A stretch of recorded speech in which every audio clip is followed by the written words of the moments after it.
Good morning and welcome to the ABC's live coverage of the 2025 Anzac Day March here along Elizabeth Street in Sydney.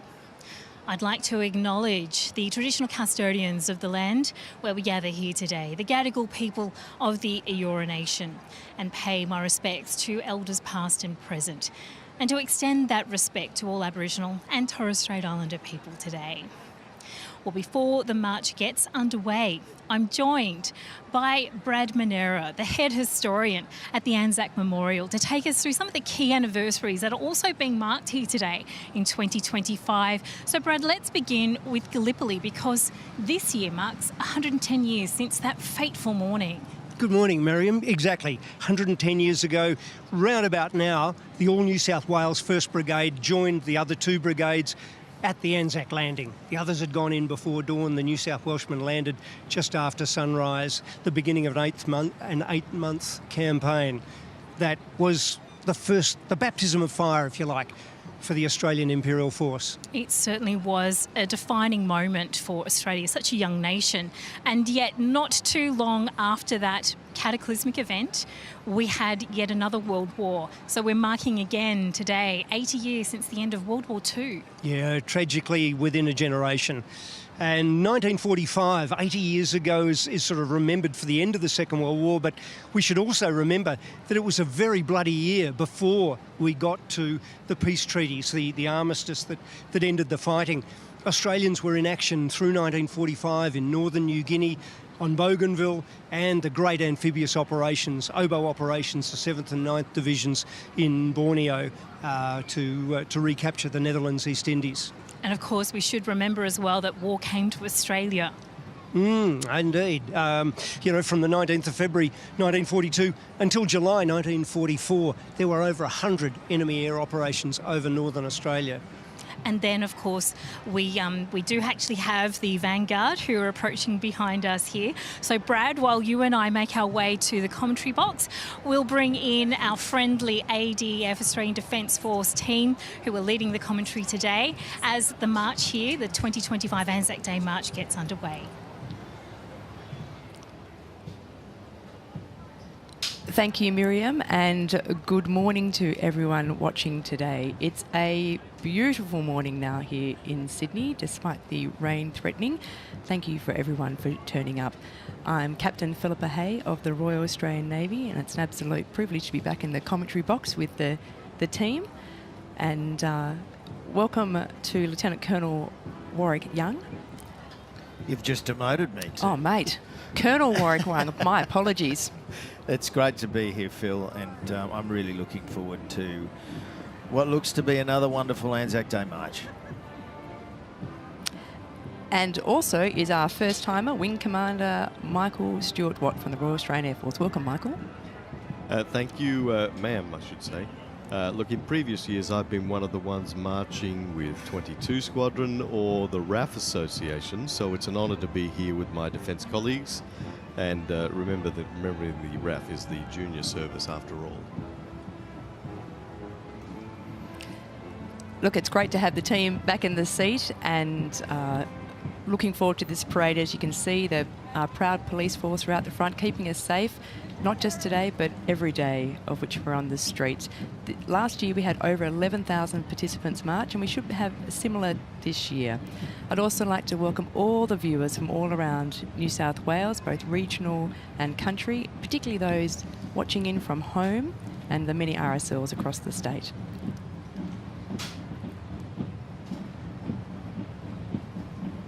Yep. Mounted police, they are the stronghold of our forces out there, keeping us safe. You will see them everywhere you go. Usually the friendly horses. I'd probably keep them a wide berth myself, but they serve us proud. And as we know, animals have always been part of service, both here at home and overseas. And you'll see an array of animals come through today.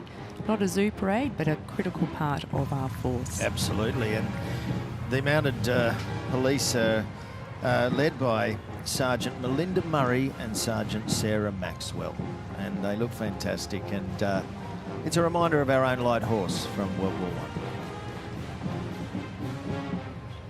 And you know, the New South Wales Mounted Police is the oldest continuous mounted unit in the world and was formed in 1825. And the horses are used for ceremonial duties and crowd control.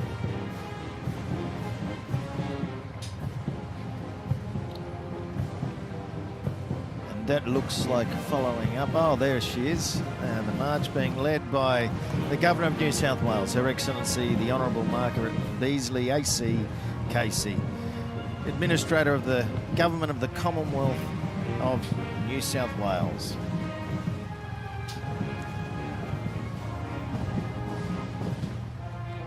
You can hear coming up behind our first band of the morning, the Royal Australian Navy Band.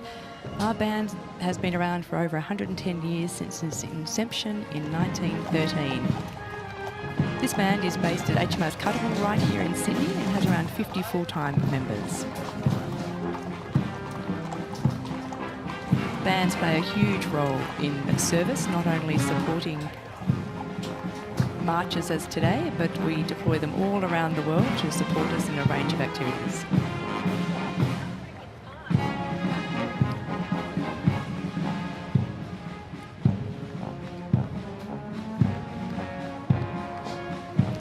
Our bands are pretty versatile. You can see them forming chamber ensembles, performing at cathedrals. You'll see them overseas. Sometimes you might even see them up at the Tulip Festival in Bowral.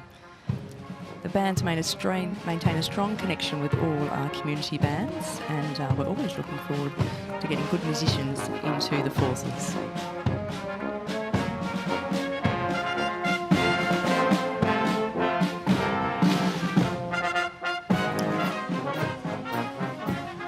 Well, yes, sure. And look, here we have the leading the march for the RSL State Council is the New South Wales President, Mick Bainbridge, with the fellow directors of the board.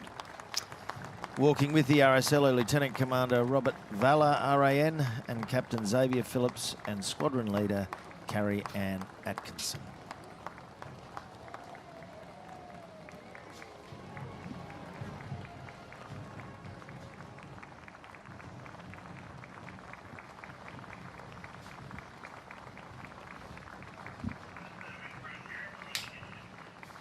And this also includes World War II veterans and members from the City of Sydney RSL sub-branch, City of Sydney sub-chapter.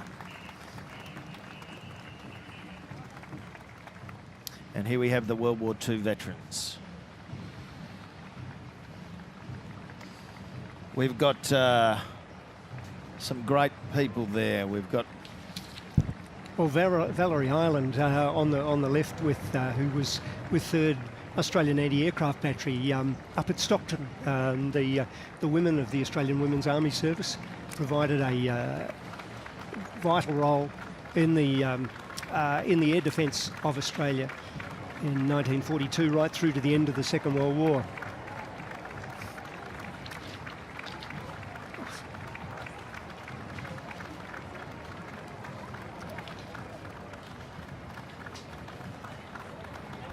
And that looks like Mr. Vincent Ball just went at the bottom of the screen, served in 587 Squadron.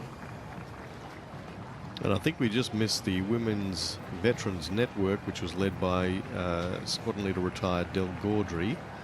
And the network was formed in North Queensland in 2014 because women returning from overseas deployments were either not invited or turned away from traditional ex-service organisations.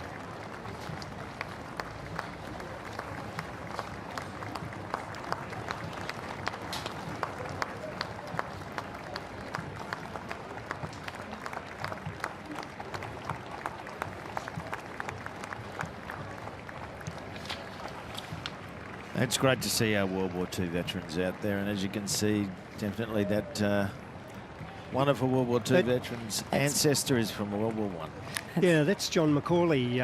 I was talking to John the other day. He was a radar operator, and which was brand new to Australia in 1942. But by the time that John was deployed to New Guinea, in fact, the Dutch New Guinea, We had radar stations, over 100 of them, from Queensland to Western Australia and further into the Pacific, from New Guinea through the Netherlands, East Indies, and he was providing that vital over-the-horizon support for the RAAF airborne squadrons fighting the Japanese and providing vital ground support to the Australians in the Netherlands, East Indies in 1945.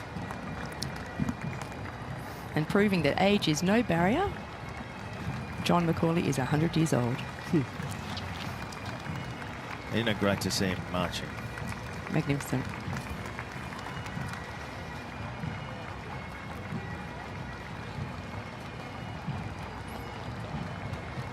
In the background, 36th Battalion, which was a militia battalion during the Second World War. We obviously a first AIF battalion, but then in the militia during the Second World War, saw operational service in the islands.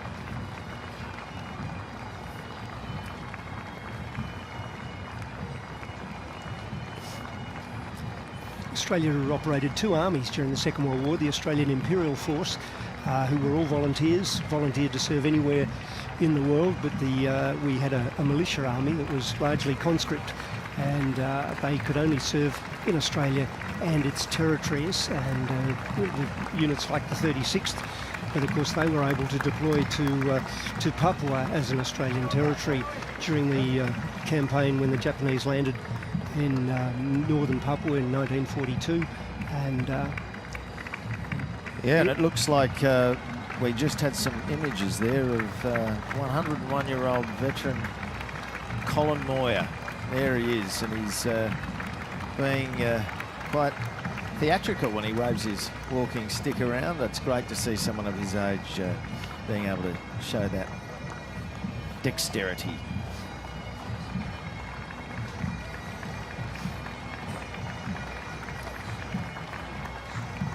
There's the 2nd, 4th Australian Armoured Regiments.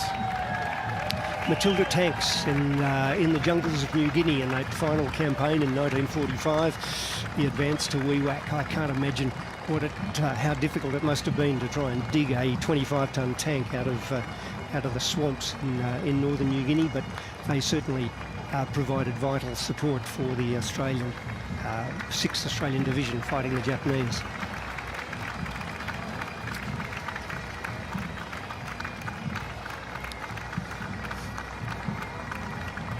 The Combined Services sub-branch for Sydney City, always a strong point and a first point of call for many of our veterans.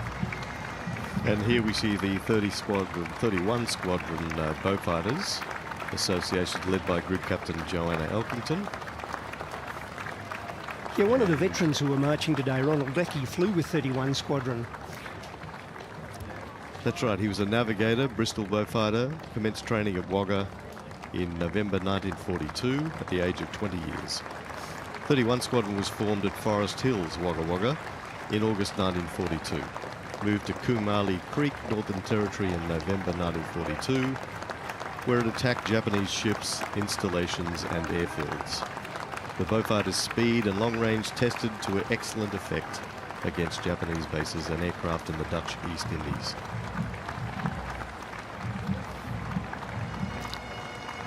Australian Army Water Transport Unit, big friends of mine, or a strong point of our amphibious force, being led by World War II veteran Ken Solomon. Great to see you, sir. This water transport unit underwent 10 months of training on a ketcher in Fraser Island, still the playground of the amphibious force for our training. They operated a whole range of small boats. And in behind, we've got the New Zealand Return Services group marching today, led by Air Commodore Nick Osborne, Oz as he's known. And Oz served 20 years in the Royal New Zealand Air Force as a fighter pilot. And this contingent has marched since the first Anzac Day march in Sydney after World War II, proudly using the same banner template ever since, along with the New Zealand flag. And we also have Air Commodore Susie Barnes marching there on the right. She's the Deputy Air Commander Australia. She began that job earlier this year, so it's great to see we have two, well, we have a serving New Zealand officer and we have a New Zealand officer who became a RAF officer. Well, she's still actually a New Zealand officer, but it shows a great cooperation between the Australian Defence Force and the New Zealand Defence Force, and how close our relationship remains and indeed gets stronger. Here we have on screen here now the Scots College Pipes and Drum Band. This is a band which has been marching in the Sydney Anzac Day March since 1996, and you can see, of course, that strong Scottish connection at the school, which was founded in 1893. The formal pipe band was actually established at the college in the mid-20th century. Yeah, behind them is a flag contingent, some 200 of Australian national flags being carried by cadets from each of the three services. This was a tradition that really got a huge boost during the Vietnam Welcome Home March back in 1987, where 501 flags were carried for each of the Australians lost during the war in Vietnam, and it's become quite a feature of the Anzac Day March, a flag to represent the fallen. The Australian national flag dates to the early 1950s. 1953-54 was when our national flag became more than an ensign, but prior to that Australian troops had served under the Union flag. But of course this flag has been around since 1901, and it certainly was at least as popular as the Union flag during the First and Second World Wars. And here we see over 200 flags carried by tri-service cadets, Australian Navy cadets, Australian Army cadets and Air Force cadets. Look at all those magnificent young Australians. Proud to be out there today. Makes me reach for the tissues. It does indeed. And also a shout out to all our posties today who have been handing out flags to people who've been lining the streets. You can see some of them being waved along the barricades there.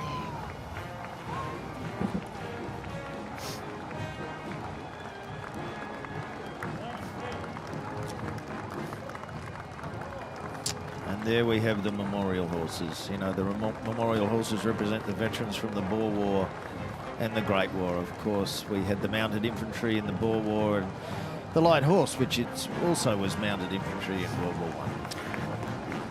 Yeah, Australia sent over 160,000 horses off to the Great War, but we'd been sending animals overseas since 1845, most of them coming through brokers based in New South Wales, and as a consequence our war horses became known as whalers, because we'd been providing horses for the British Army in India since the middle of the 19th century.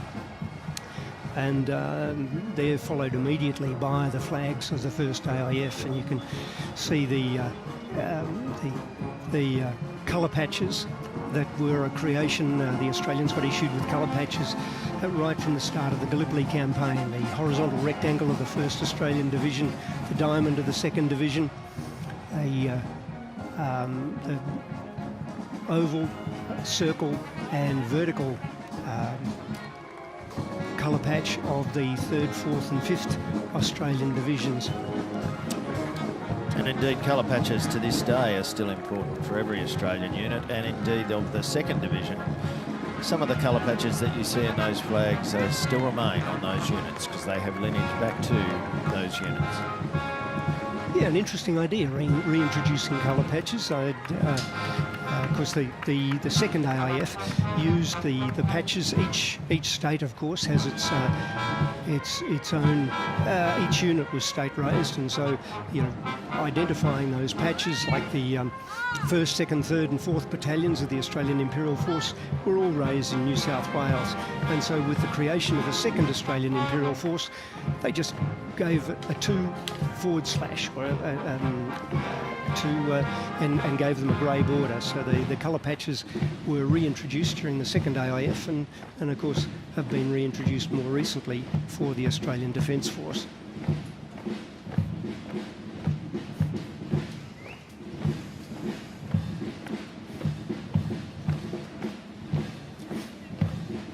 see the concentration on these cadets' faces as they try and maintain their steps. It's never been easy to maintain a step with the bands banging away and with the buildings in the background get a little bit of delay. So it's a real challenge, but I'm sure they're going to make it fine. They're doing a magnificent job. Great view of the Australian slouch hat. You know, now it's become quite an ornament.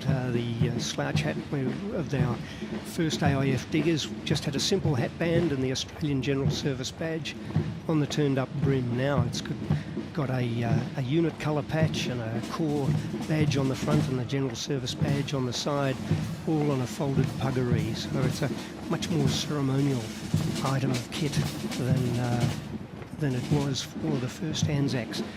Now we're looking at the New South Wales Police Band, and they'll be leading the New South Wales Police Force veterans.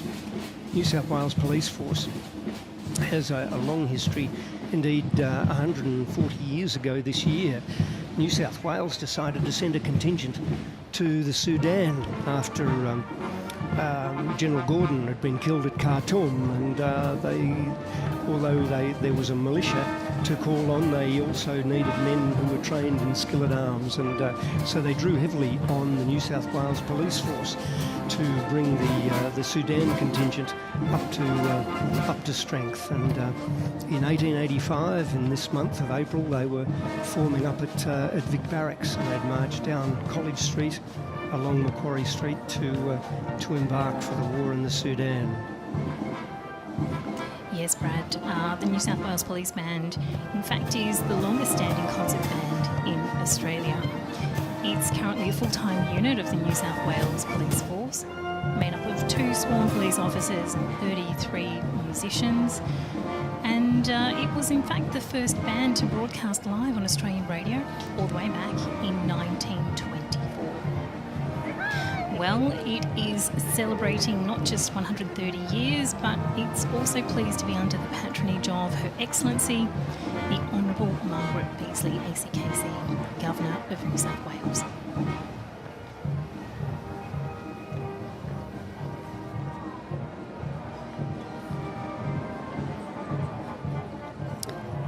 You know, the police forces have served overseas in many places and conflicts, and today the Australian Federal Police, who aren't represented today, but they are all around our region and serving continuously deployed, and we thank them for their service.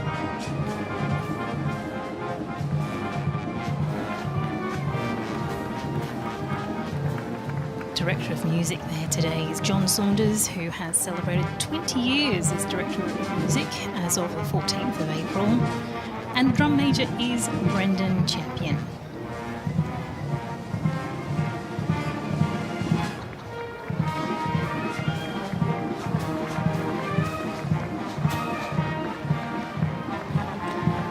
Does have quite a history. It has played at historic events like the Federation Parades of 1901 and 2001, as well as the opening of Parliament House in 1927.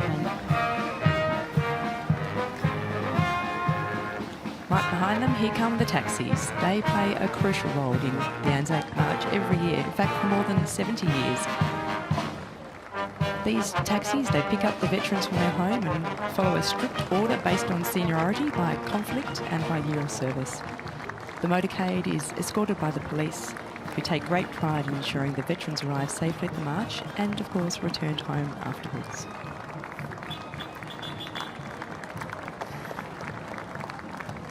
I see plenty of the New South Wales Police veterans wearing the pale blue beret, indicating that they've been part of a United Nations deployment.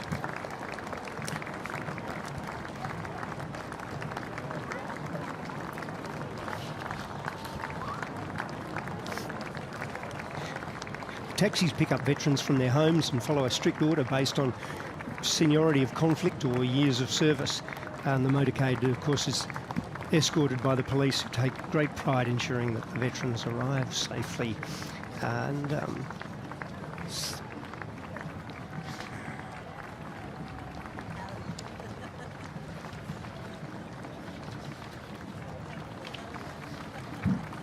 you driving, don't stop for me. There's Margaret Ferry, just missed her.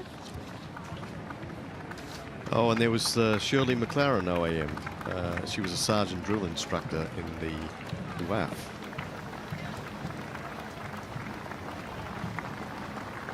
And Commander Fred Lewis, 35 years service in the RAN, serving in World War II.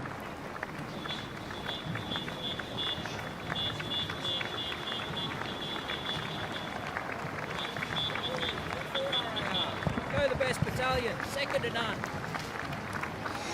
We've got some additional commentary coming to us from the taxis here as well today. Some 18 taxis in all are involved in the march.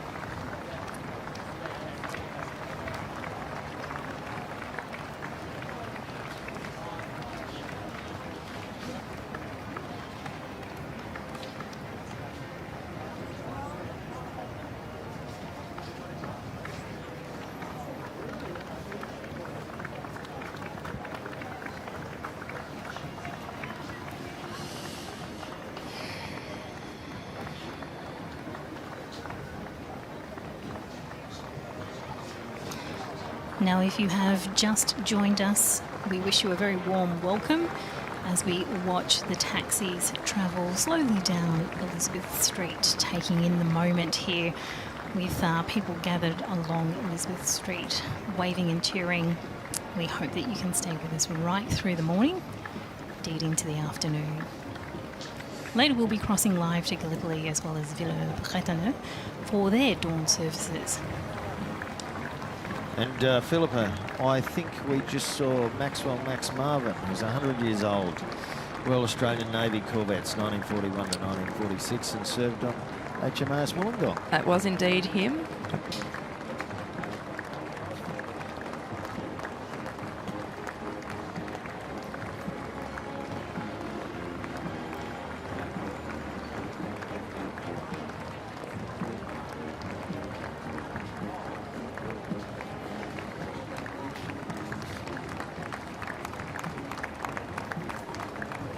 It looks like Mr. Jack Thomas from the Royal Australian Air Force from the Bomber Command. He served in the 2nd 3rd Australian Machine Gun Battalion. He became a prisoner of war and worked on the Burma Railway and in a Japanese coal mine. What a story. Amazing to see that he's still with us after that. 105 he is. Great to see so many families and friends, young and old, standing and lining the streets of Sydney. Thank you for coming out today.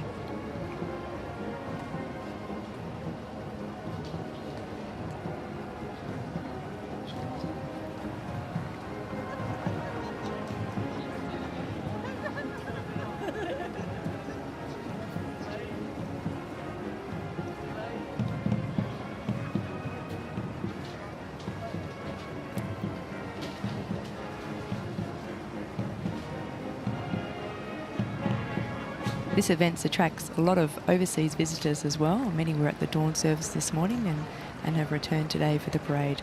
Wonderful to have visitors to Australia engaging with a significant part of our culture.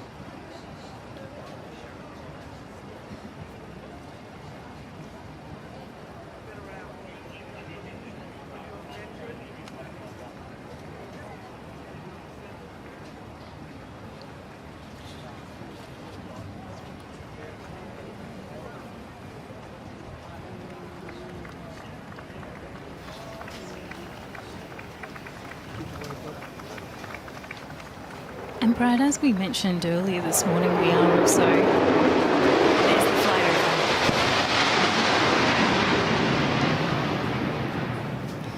We are also marking some significant anniversaries this year, aren't we, Brad? Including the Korean War. That's got to have been an F-35, doesn't it? Yes, indeed.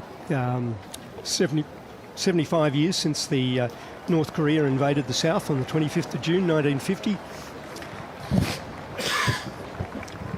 and Australia became one of the first of the United Nations to commit military forces. Our Royal Australian Air Force were flying escort to the US Army, to the US Air Force within a week of the outbreak of hostilities.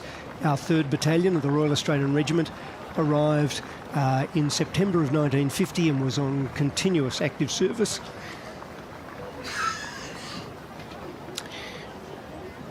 Right through to after the armistice in July 53. The Royal Australian Navy rotated warships, destroyers, frigates, and of course the aircraft carrier HMAS Sydney with its combat squadrons during the Korean War, and Australia made a vital contribution. Just looking at some of the extraordinary characters that are in those taxis that really deserve a mention, each of them from the Australian Fighting Services as well as the Merchant Navy. And if you have, just warmly welcome you.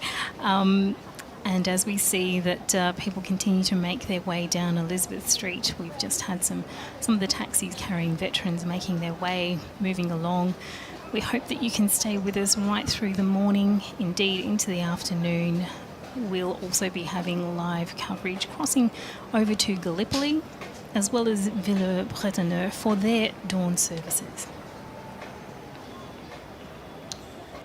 And we're seeing taxi 12 there. Inside of that taxi is Commander Fred Lewis, retired.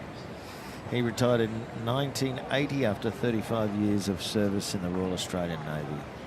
He served in World War II and was involved in regular deployments to Southeast Asia on exercises and other flag visits. Indeed, he was part of the Malayan Emergency and the Vietnam War.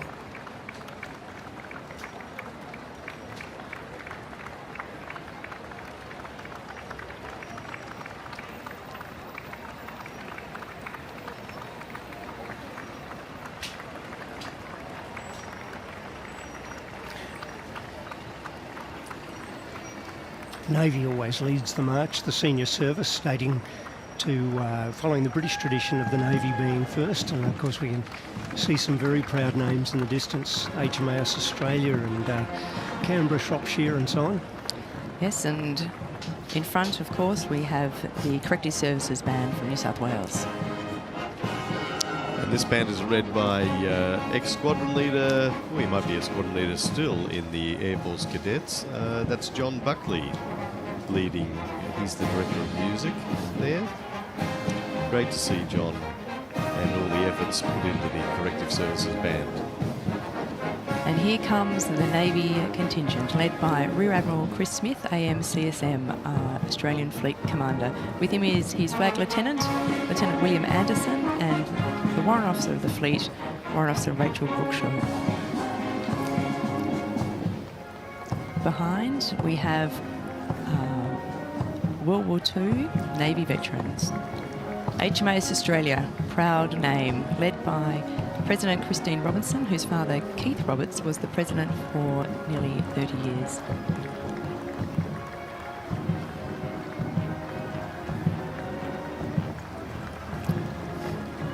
You'll see a Land Rover in there, not a Navy Land Rover, I will admit, but inside there's Rear Admiral Anthony Horton, who was born in 1934, and he entered the Royal Australian Navy College HMAS Cerberus as a 13-year-old cadet midshipman in 1948. Also is Admiral Ian Crawford, and he served as an 18-year-old midshipman on HMS Ceylon, which is a British light cruiser during the Korean War. He served 40 years in the Royal Australian Navy. Yes, I saw that. That was Ian waving just a moment ago, and he was expecting to come back to Australia. They were based in Singapore, and suddenly the North Koreans invaded, and so HMS Ceylon was sent straight up to the Korean War, and they supported the US Marine landings at Incheon, and then were also forced their way through the ice floes at Wonsan to pick up those South Koreans desperately looking to be evacuated as the Chinese broke through during the winter of 1950. Also in the back we had Alan Shorty Moffat, who was the ex-president of the New South Wales RSL, and Merrill Lynch, who was a World War II Merchant Navy. He was awarded a Distinguished Flying Cross for his bravery during a mission whereby he removed incendiary bombs from his aircraft. We give our thanks to the Merchant Navy. Without them, you don't get your iPhones and washing machines. HMAS Australia, there she is, a proud name. She was the Aussie, the flagship of our Navy. HMAS Canberra, and sunk by during the battle at Savo Island in Guadalcanal, and replaced by a cruiser on loan from the Royal Navy. HMS Shropshire became HMAS Shropshire, so many of Canberra's crew got to serve again, and Shropshire, of course, was alongside Australia when she was hit by kamikazes in the Battle of the Philippines. Australian corvettes, 60 of them, built at Cockatoo Island in New South Wales. Australia's small ships providing vital escort during the war in the Pacific. Corvettes are always a very valuable force. HMAS Arunta, Conquer or Die. This is honouring our tribal class destroyer, who sadly sunk by the Japanese submarine off Port Moresby some 55 years ago. They're joined with the HMS Bataan Association, also who they completed 4 occupational tours of Japan and 2 tours of Korea.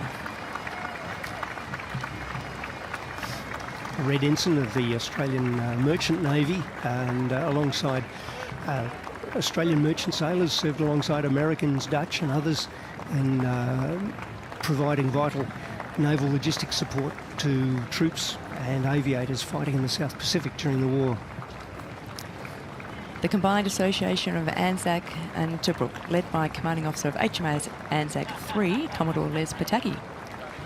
Together, these ships have served over 100 years inside our RAN, from Korea, Malaya, the Far East Strategic Reserve, Vietnam, Somalia, everywhere from the east and to the west.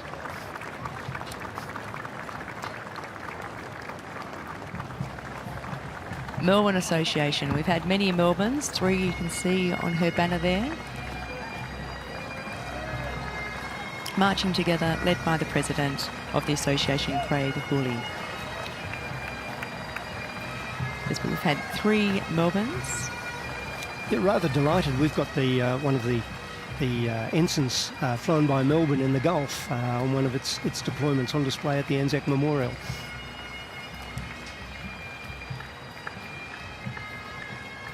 Naval Association of Australia, led by President Keith Grimley. This was formed in 1920. It's the largest association representing serving and forming serving naval members. They have a motto of once Navy, always Navy, and doesn't that resonate true today?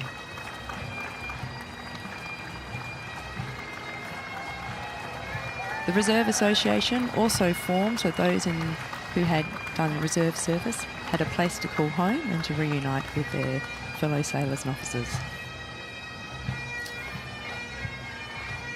In the background you could see the banner for Vendetta and Vampire, the 2 of the Australian small ships that served in the Mediterranean, the famous V&Ws, the Australian destroyers that were part of the Battle of Cap Matapan against the Italian Navy in 1941.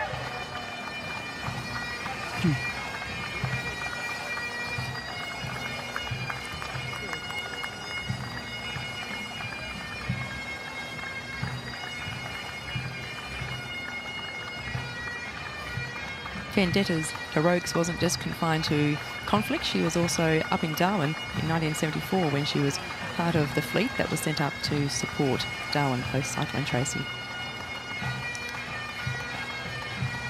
Naval Warfare's Association.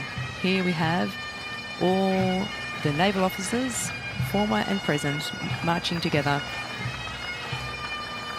They bring together a collection of minds to be able to keep our warfighting skills up. And just preceding them in the march, we have the Sydney Thistle Highland Pipe Band.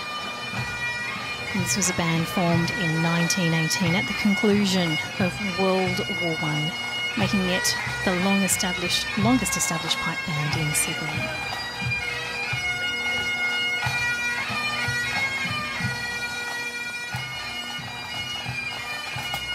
At the front of the Naval Warfare Association, I see Commodore Anthony Flint, CSC, who's retiring as the president, marching alongside Admiral Nipper Thomas. Great to see him out there.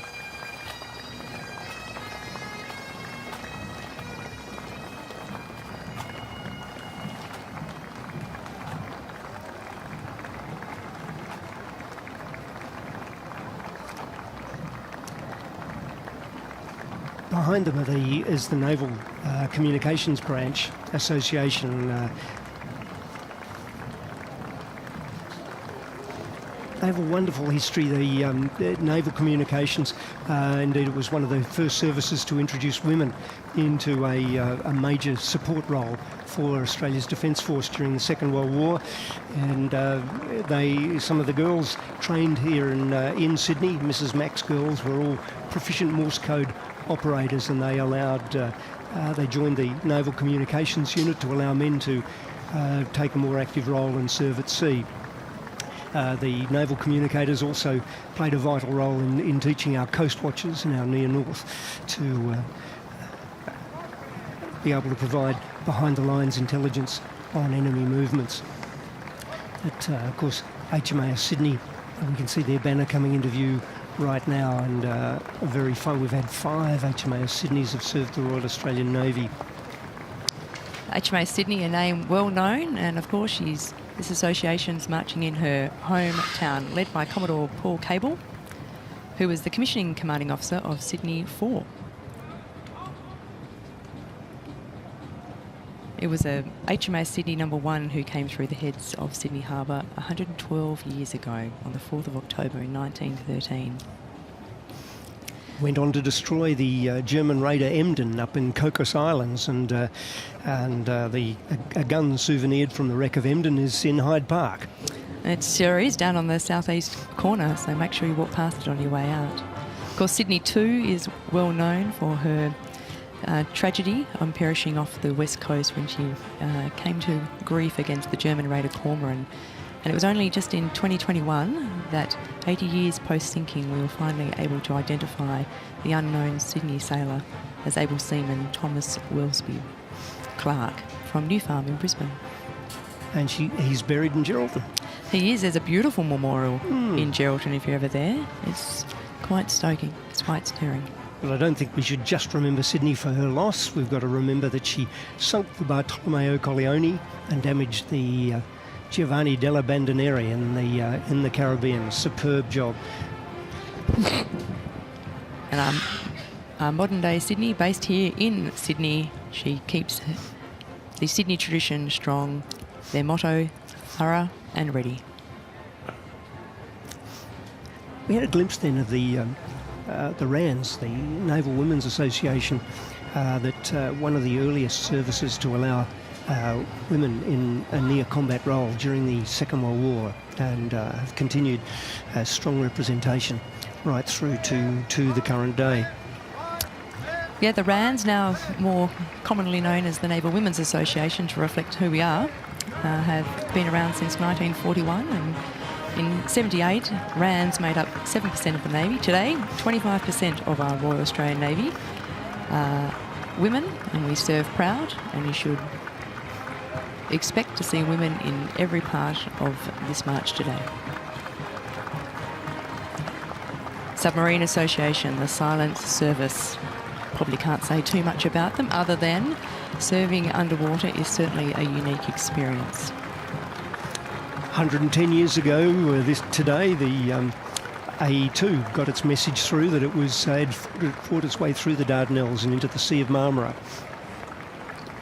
Indeed, those early submariners were well and truly pioneers, and these days we still have our Collins class going strong, and we're moving into our nuclear power submarines. The future is exciting. HMAS Yarra Association marching today with more than 30 members of the association and 40s of ship's company from the Yarra 3 and current serving members of the Yarra 4. They're led by their president, Ray Fiddler.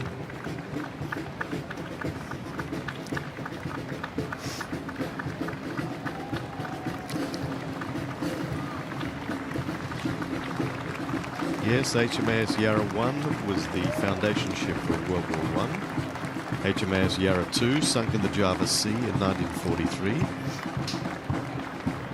HMAS Yarra 2, only ship to be awarded a unit citation for gallantry in 2014. HMAS Hobart, the association, led by Commander Peter Watson.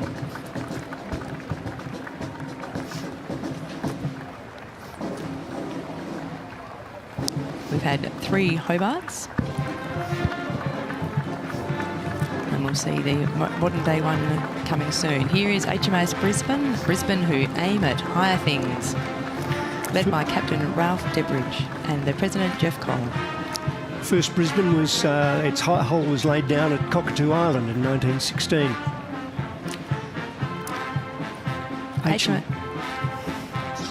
HMAS Perth, led by their secretary Michael Kay. Perth had 2 deployments to Vietnam. Perth 1 was sunk in 1942 and Perth 2 served up in Vietnam. And Perth 3 was an Anzac class frigate launched in 2004.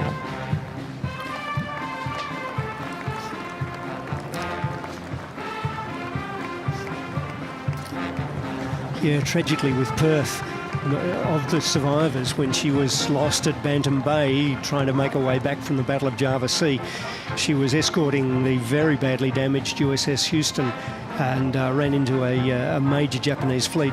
She went down fighting, and of the survivors, she lost more of her sailors died as slave labourers for the Japanese on the Burma-Siam Railway than had died in the Battle of Sunda Straits.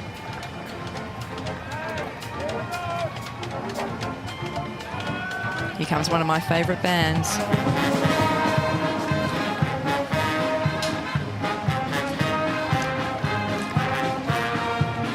This is the Castle Hill Band. More musical young Australians. And they're always having fun every year.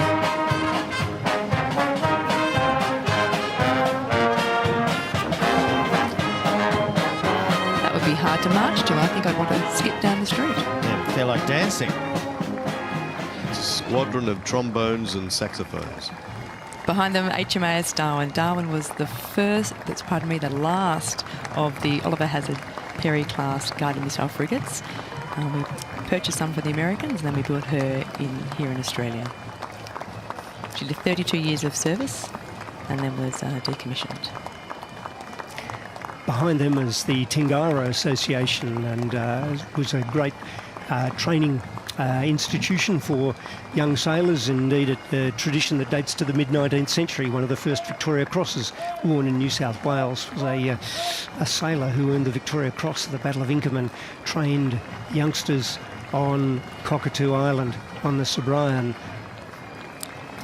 Can't miss the health services who just passed without our lovingly known scab lifters and fang bosuns. We will not be fit to fight at sea.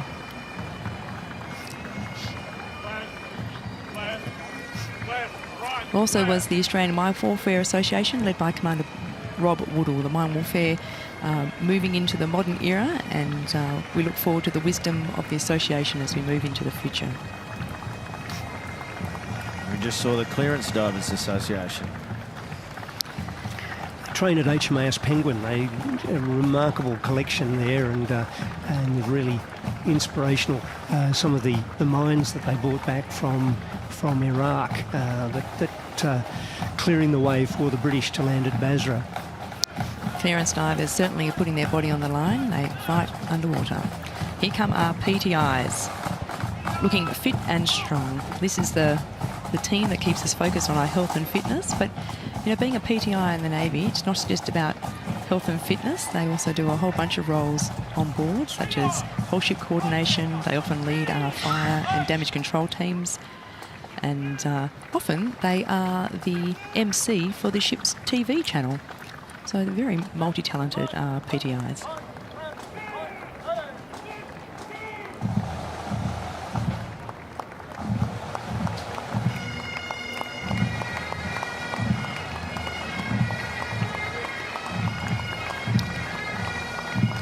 And we have here the New South Wales Police Pipe Band.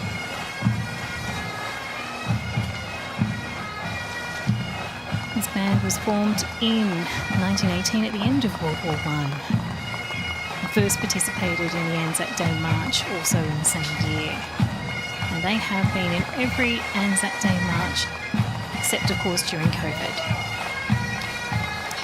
Magnificent to have the pipes leading the current serving personnel of the Royal Australian Navy. Navy don't normally march, we like to have a good wander down the street, so the pipes give us a good swagger. Led today by Commodore Terry Morrison, the commander of the Surface Fleet.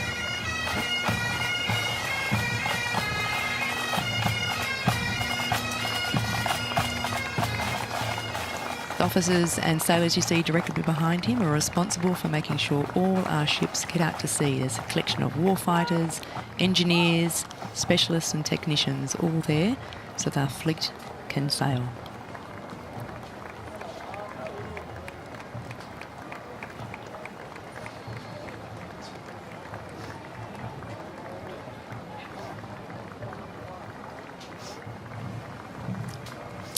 HMAS Canberra 3. New motto for her, King and Country.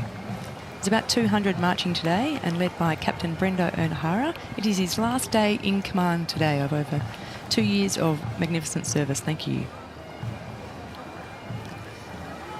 Carrying the life ring is leading seaman boatswain's mate Joseph Ukana. It's a fine ship, the Canberra. I've had the privilege to get on board and see the wonderful capability that it provides for us. Yes, if you're going past Garden Island, she's the largest ship down there, L02. You can't miss her. A Canberra-class amphibious assault ship. You'll see amongst their Air Force, Army and Navy, representing the true joint nature of the Canberra-class.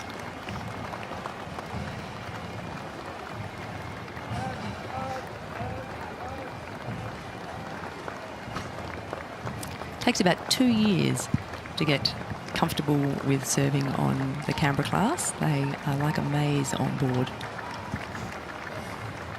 They sure are. A floating city.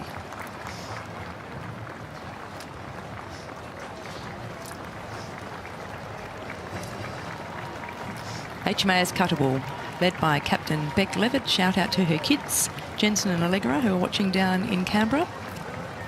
HMAS Cuttable is naval based over in Potts Point, and all the personnel you see here today are there to support the ships at sea, providing medical, dental, administrative support, and led there by Commodore Heath Robinson, who is the commander of shore support. All naval bases around Australia come under his command.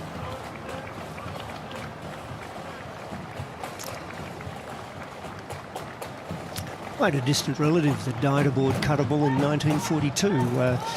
His name was Raymond Owen Venning, known as Bluey to his mates. It was 3 days before his 19th birthday when a Japanese torpedo exploded against the sea wall where Cuttable was moored as a floating billet.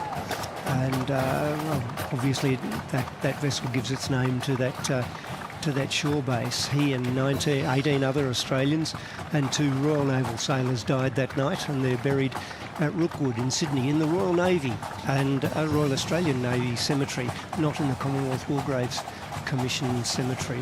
That's absolutely right, Braden. Next time you're on a ferry and you go past the end of Garden Island, have a look out and you'll see a memorial to HMAS Cuttable there on the very end of Garden Island.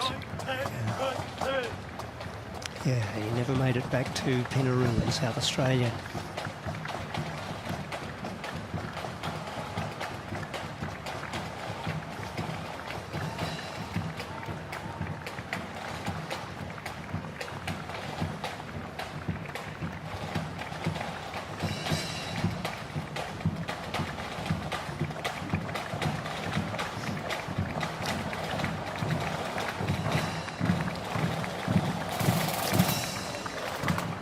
Good to have a drum corps here from the Air League, keeping everyone in step, looking smart and sharp.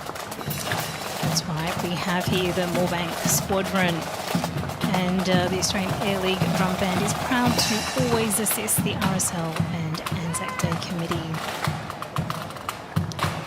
They'll be circuiting twice through the march today. It's a big day. HMAS Adelaide, led by Commanding Officer Captain Kane Mackey and on the life ring Petty Officer CIS Amy Howard. This is the second of our Canberra-class amphibious ships. And once again, you'll see a large crew of mainly soldiers and sailors and some Air Force.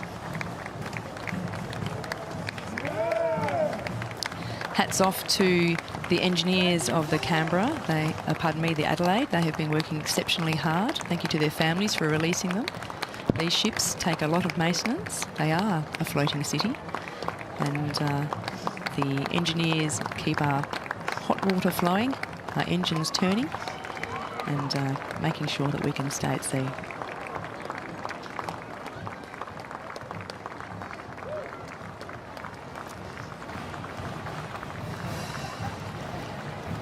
HMAS Penguin.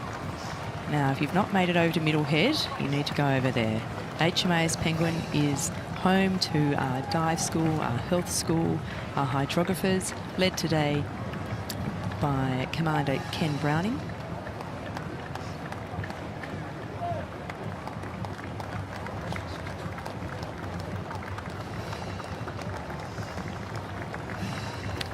And behind our final of our amphibious ships, HMAS Choules, one of few ships that are named after a sailor. Led by Commanding Officer Aaron Convery and on the life ring, Able Seaman Bosun Mate Justin Hockey. They've had a pretty busy start to the year. They've been already across to the East Coast and the West Coast. And recently, they rescued a Lithuanian rower who was stranded over 700 kilometres east of Mackay during Cyclone Alfred. He was trying to row solo across the Pacific from San Diego to Brisbane, but of course the high winds and rough seas got him. And after a 36-hour search, the boat's crew of HMAS Choules were able to get to him and rescue him. That is your Navy in action every day.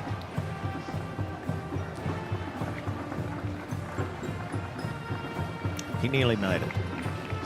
Got pretty close. Yeah. I think I'll stick to my warships. Yeah. HMAS Brisbane, the Steel Cat. Led today by Commanding Officer Bernie Dobson and on the life ring, Able Seaman Bosun Mate Mim Gala. She's a Hobart-class guided missile destroyer, and in fact, dare I say it, at the moment, she is our most lethal ship in the RAN, having just recently deployed across the US and successfully conduct a Tomahawk cruise missile launch off the US coast. It's a significant upgrade in our land attack capability. Well done, Brisbane.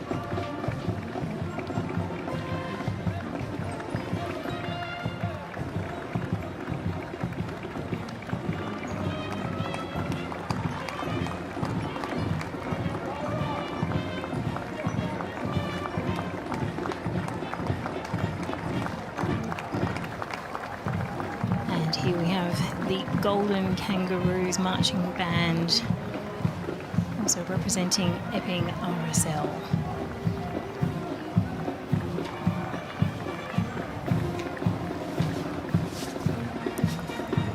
Right behind, HMAS Hobart. Stand fast, Tasmanians. Here comes your ship. Led by Commanding Officer Alicia Withers and on the life ring, Able Seaman Sharon Savage. Huge shout out to the friends and families of Hobart. She deployed on the 6th of January. Everyone had to cut their Christmas leave short, and she only returned last week. Thank you, Hobart, and in particular, thank you to your friends and family.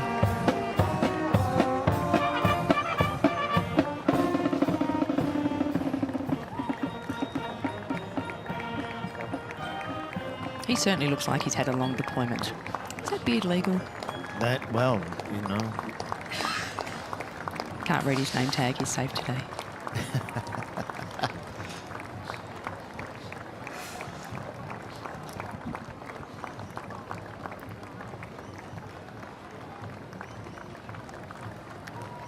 Behind the Warmonger, HMAS Warmonger, led by Commander Dylan Phillips, and on the life ring, Able Seaman Jordan Yorton.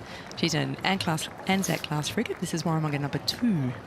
Fittingly, the life ring is being carried by Jordan, and he was the Warmonger Sailor of the Year last year, and his grandfather served on Warmonger 1. Big shout out to his parents, Simone and Christopher, who are watching from Dubai.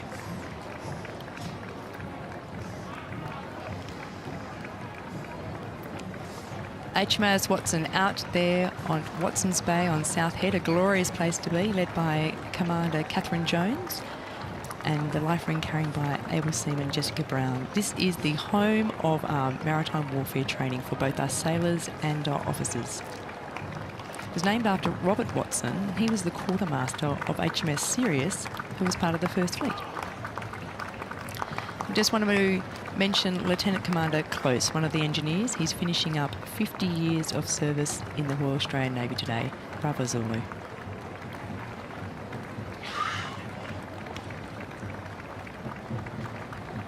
You can see Watson has a large contingent. There's instructors and students amongst there as we bring officers and sailors into the fighting fold.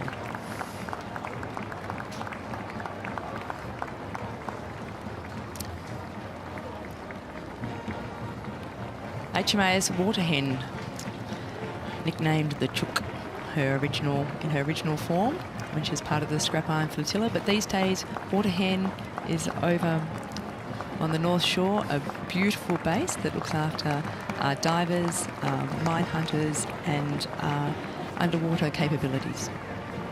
Led today by Commander Lucy Fraunfeller, and the ceremonial life ring is carried by Able Seaman Naval Police Coxswain Kai Martin. Numbers might seem a bit low for Waterhen, but a lot of them have been distributed across the mine warfare and the diver associations, or they're marching with their family at home.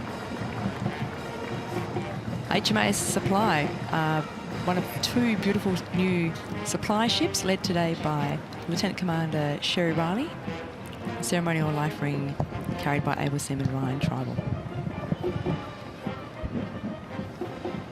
The other supply ship is based over in Western Australia. Saving the best for last, we have a Mine Hunter Coastal led by Lieutenant Commander Sam Mears, and the ceremonial life ring carried by Seaman Aisha Whittle. They had a first this year. They had conducted a wedding on their forecastle. Chief MT Sean Williams married his lovely fiancée Natalie up on the forecastle. Wow.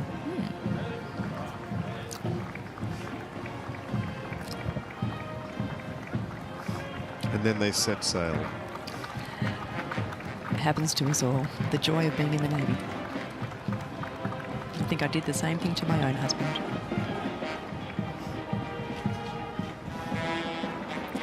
No young Endeavour today. She normally comes at the end. She's doing her final circumnavigation of Australia. Follow her on Insta or TikTok, whatever your choice, as the young Endeavour, the gift to the youth of Australia, circumnavigates Australia. If you haven't sailed on her and you're between 18 and 25, get on board and apply today. Marching now, we have the Fire and Rescue New South Wales band, led by their long-serving drum major Peter Ryan. It is in fact Peter's 36th Anzac parade. And they hark back to 1894, when it was known as the Paddington Brewery Volunteer Fire Brigade Band. And they've been performing at all sorts of events, including having a supporting role at the 140th anniversary of Fire and Rescue New South Wales. Yes, their buglers often play the last post at the Anzac Memorial because it's the firemen from Ypres in Belgium who play the last post beneath the Menin Gate, and so we're very, very fortunate to have New South Wales Fire and Rescue buglers perform a similar role, just to confirm that that connection between the Australians, the 38,000 Australians killed or injured in 1917 in Belgium, and commemorate the 55,000 names on the roll at the Menin Gate.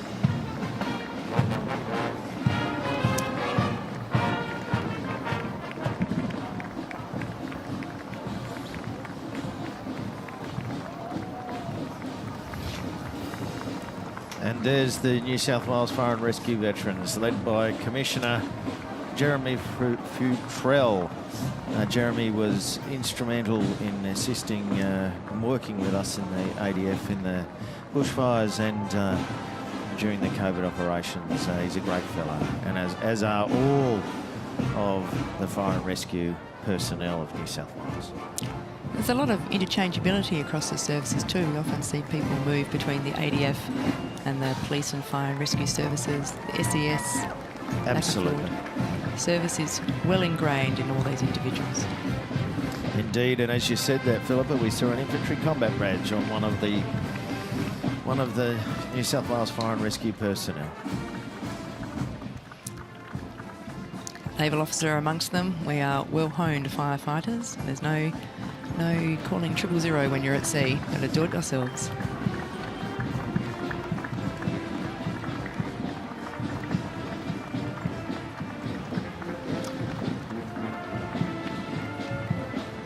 They have a long tradition commemorating Anzac Day since 1928, with service at number 1 Fire Station, Castlereagh Street.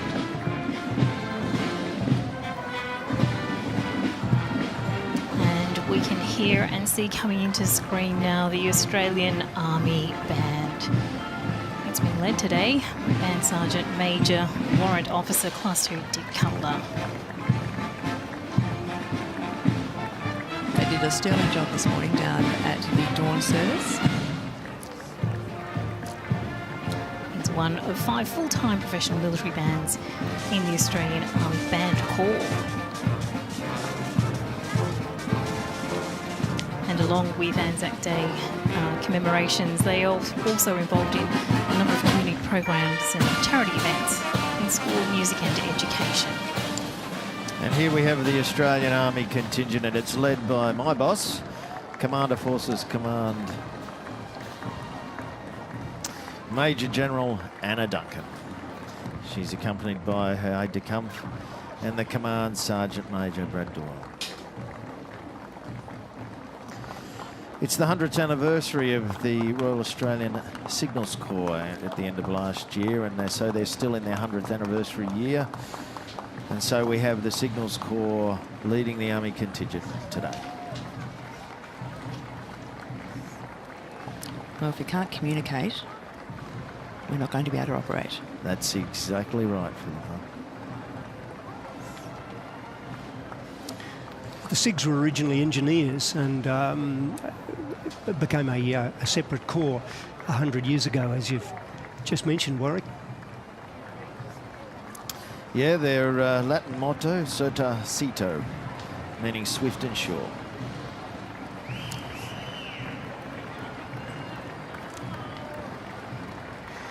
Well, Australian Signals Association coming up now, and just waiting for General Paul Irving to come into shot, because he runs the Royal United Services Institute Library, our next door neighbour at the Anzac Memorial. So I'll take some words of criticism if I don't mention him when he swings into view. But yeah, the signallers also like to claim Stan Watson, a member of the Royal Australian Engineers, who built Watson's Pier at Anzac, the vital connection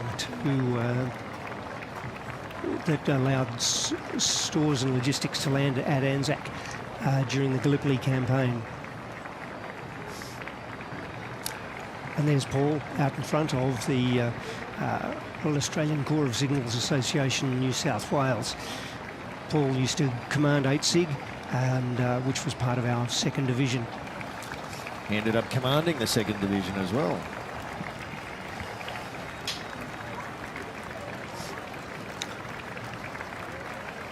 Indeed, I think his son has just received a red band around his hat, so Paul's at least 3 or 4 generations Australian Army. We don't have red bands around our hat in my mind. Excuse my ignorance.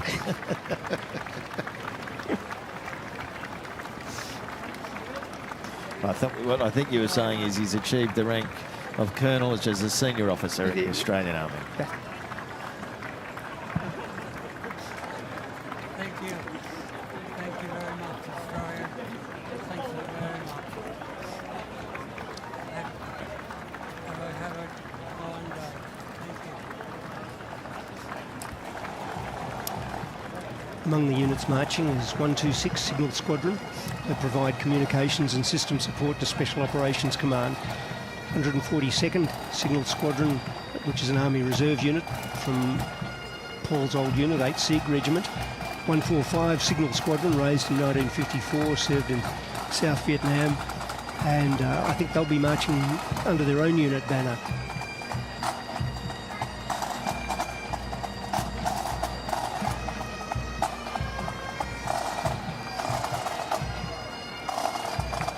Here we have the Presbyterian Ladies College Sydney Pipes and Drums Band. They are sporting the Black Watch tartan. Now we have leading the band today Drum Major Kiara Ewing, who is in Year 10. Pipe Major is Kathy Zhang in Year 12. And Drum Sergeant Elizabeth Tran, also in Year 12. There are some 20 members of the band which formed back in 2005. Never underestimate the amount of energy it takes to play a bagpipe and march at the same time.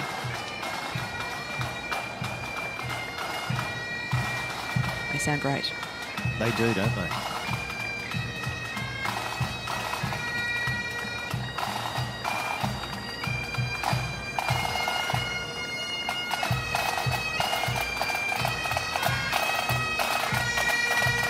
Yes, there's no doubt about it. Music really does stir the soul, and all of the marching contingents today really thrive on that beat when they can, of course, get it right. Left, right, left, right.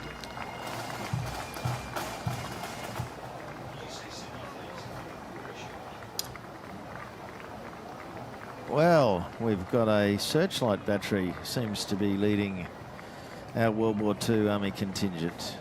Normally we'd have an armoured unit out front, as is its precedence, but as a gunner I'm okay with it being an artillery unit. 67th Anti-Aircraft Searchlight Battery, and formed in February 1942 at Maribyrnong and deployed to Moresby, part of the Rats of Moresby that provided the air defence during the Japanese bombardment. Today it's led by Sue Kelly, and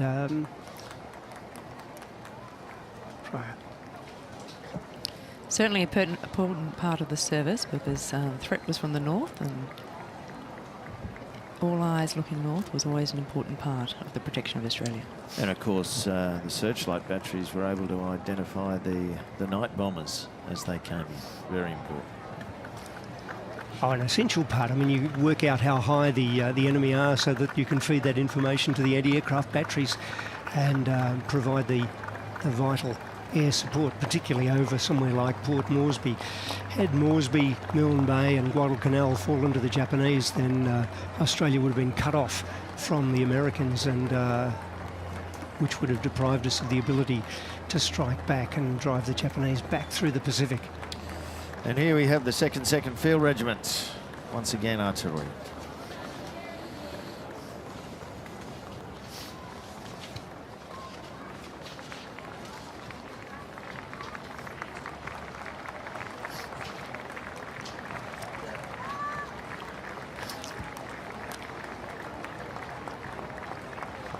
Yeah, the distinctive red over blue diagonal slash of their colour patch, and in this case, second, a part of the 6th Australian Division, who were part of the first push through against the Italians in Libya, and then deployed to Greece and Crete to try and stop the Nazi invasion, and then withdrawn, the survivors withdrawn from Crete, reformed and returned to Australia, fighting their final campaign in 1945 through the Torricelli Ranges in northern New Guinea.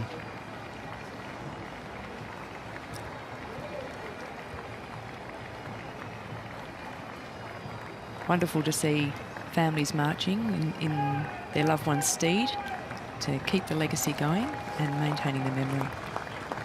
So they're being led by a composite light anti-aircraft battery.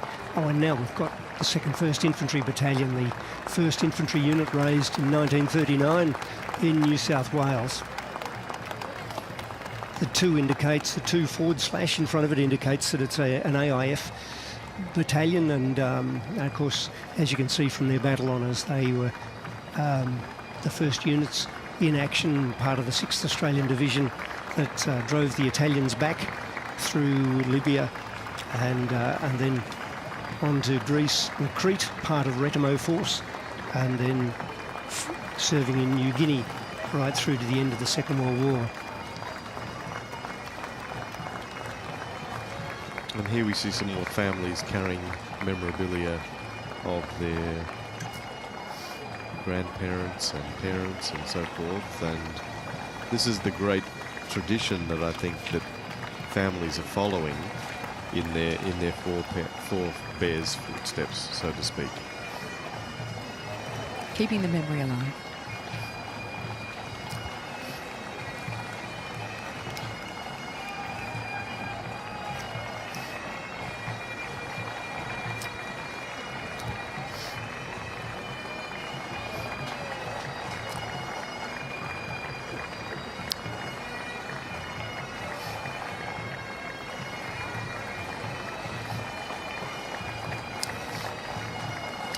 Second Infantry Battalion was another New South Wales unit of the 16th Brigade, and again part of that initial push in 1941, January, February. They drove the Italians back through Libya, then fought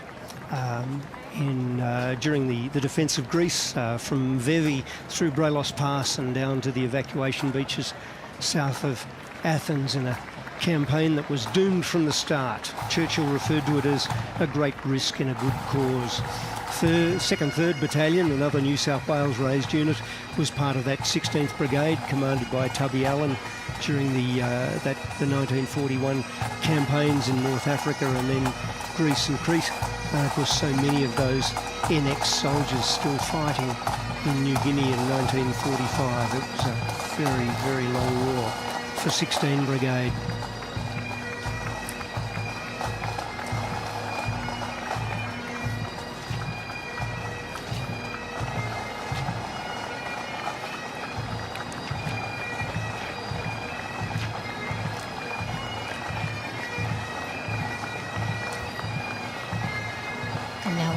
Coming into screen here, the Northern Suburbs Pipe Band. And they are wearing the Wallace tartan for their kilt. The band actually has a long-standing relationship with the Commando Association, with the late Ken Curran OAM drum major from 1978 to 2014. Or Pierce OAM pipe major from 1978 to 2016, a highly respected piper, tutor and bagpipe maker. He continues to play and to march with the band today. And behind them we've got the 2nd 4th Australian Infantry Battalion Association. It's been... It's a shame old Alf Carpenter used to always lead the march from 2nd 4th. Very fine old soldier, and again with the battalion right from the start, from the formation, senior battalion of the 19th Brigade, North Africa, Greece, Crete, and then New Guinea, white over dark green and a grey border. And indeed, Ned Kenner was awarded the Victoria Cross for his role in the attack on Wewak in 1944. That's right, Wairopi mission, and you know, ended up a school gardener in Victoria.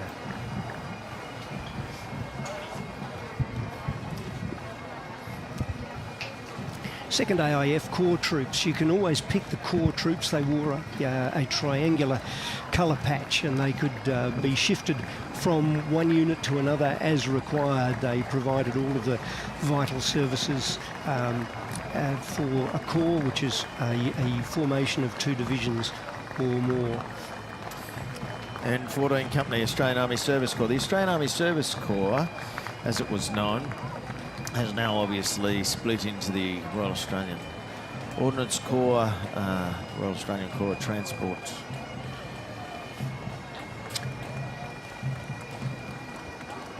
The Pioneer battalions, you can see that they've been Corps troops because of the triangular colour patches there, and so they were shifted between the 6th, 7th and 9th Australian Divisions during the Second World War, in the campaigns in North Africa, in Greece and Crete, and in Syria. Pioneers, very important and interesting beings, because they're part infantry, part engineering.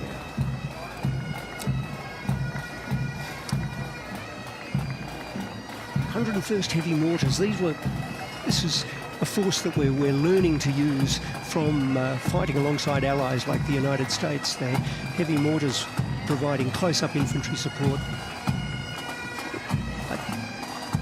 2nd 5th Field Regiment, I guess best remembered because Roden Cutler, a former governor of New South Wales, was 2nd 5th and one of the few artillerymen to earn the Victoria Cross. Indeed, the only Australian artilleryman serving as an artilleryman to earn the VC, and he earned it in Syria, the part of the silent 7th campaign against the Vichy French in June-July of 1941. Indeed, and interestingly, his Victoria Cross is one that is awarded not just for a single action, but a series of actions over a 48-hour period. 2nd 6th Field Regiment, part of the 7th Australian Division, and again, the 7 Div fought against the Vichy French in Syria, then returned to Australia, fought on the Kokoda Trail, and then eventually took part in the landings at Balikpapan in Borneo 80 years ago next month. Here we can see Clan MacLeod Pike Band. This band first formed in fact in 1948 as the City of Mosman Pike Band, but then was renamed Clan MacLeod after playing for Dame Flora MacLeod, clan chief, on a visit to Australia in 1963, and they are closely affiliated with that clan now ever since. This is their 76th year marching in the Sydney Anzac March.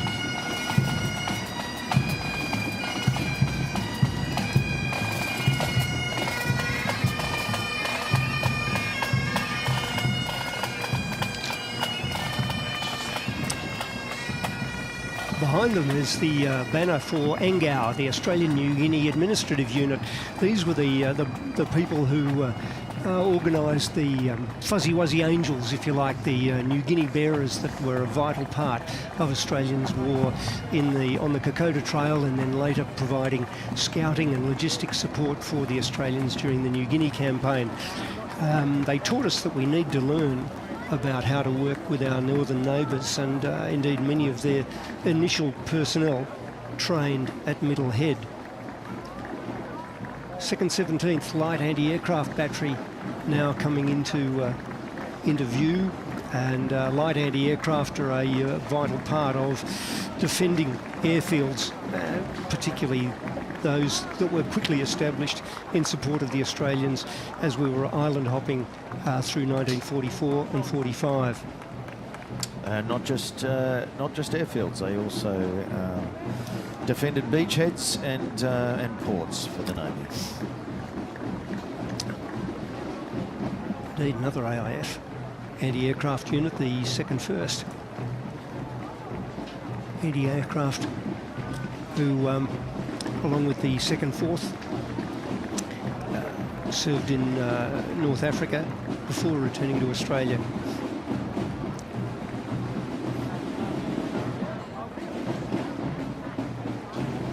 These are descendants of a composite anti-aircraft unit. These composite anti-aircraft regiments provided both light anti-aircraft and heavy anti-aircraft, so high and low capability, and as well as workshops, particularly useful in Northern Australia, where maintenance facilities weren't immediately easy to hand, and so these composite units could maintain their anti-aircraft capability for both light and heavy anti-aircraft units. The 5th Australian Field Company, Royal Australian Engineers.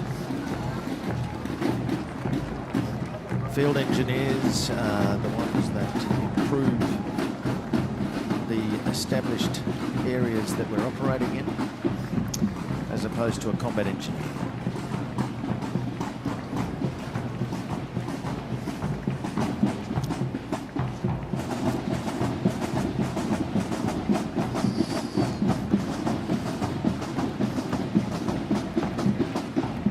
Seventh Australian Division, the Silent 7th, and their diamond colour patch was a reminder of that they were the 2nd Division raised.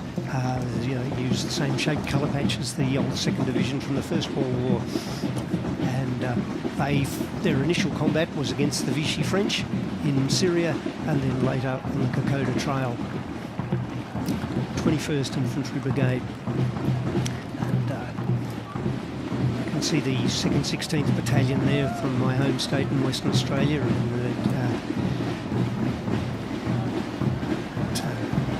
commanded by Arnold Potts.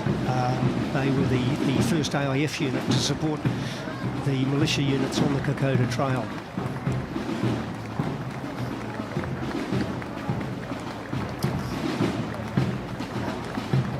They were the first to cross the Litani River, which has recently been fought over in southern Lebanon. 21 Brigade, very fine combat unit that fought through, led the way into Syria in 1941, and then reinforced the militia on the Kokoda Trail in 1942. Here we have their way up Shaggy Ridge, and then finished the war at Balikpapan in Borneo. Here we have City of Blacktown Boys Squadron, and they range in age actually. You can see some of the younger people there, and of course we have someone who is marching who has obviously a great history with the armed services, but in the Blacktown Boys Squadron we've got some who are as young as 9, and this is the longest continuously running youth organisation in the Blacktown district. It commenced in 1937.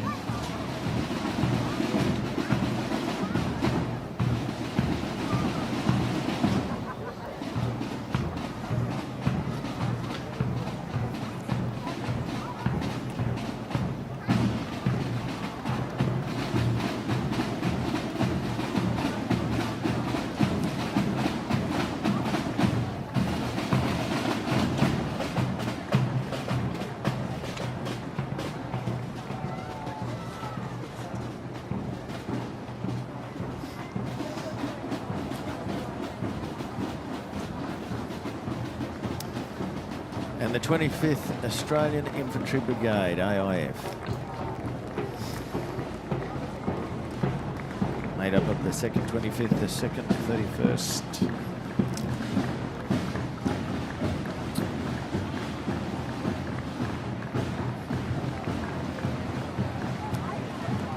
Yeah, and one of their units is marching with its own banner, 2nd 31st Battalion, one of the 7th Division units that was deployed in, and well, 2nd 33rd as well. They famously fought at Murjayoun in Syria, and then down the Markham and Ramu valleys in New Guinea. Yeah, Shaggy Ridge.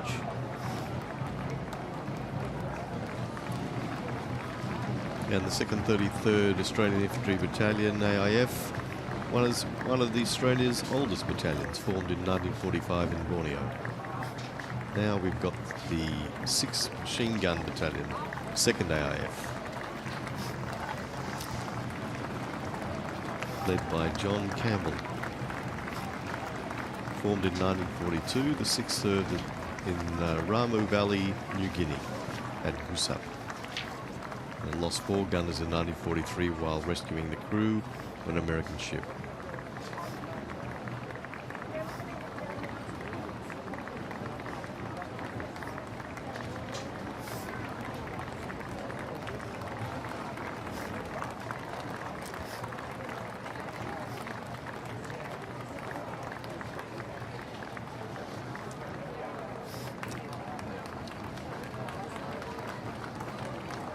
Was that the second 101st or 102nd? One of the transport companies, as you can see, they're all coming along now. These transport companies that provided the logistics support, the movement to the units in places like New Guinea. I can't imagine how difficult it must have been to try and get a local pattern Bedford truck or a blitz buggy up some of those jungle trails.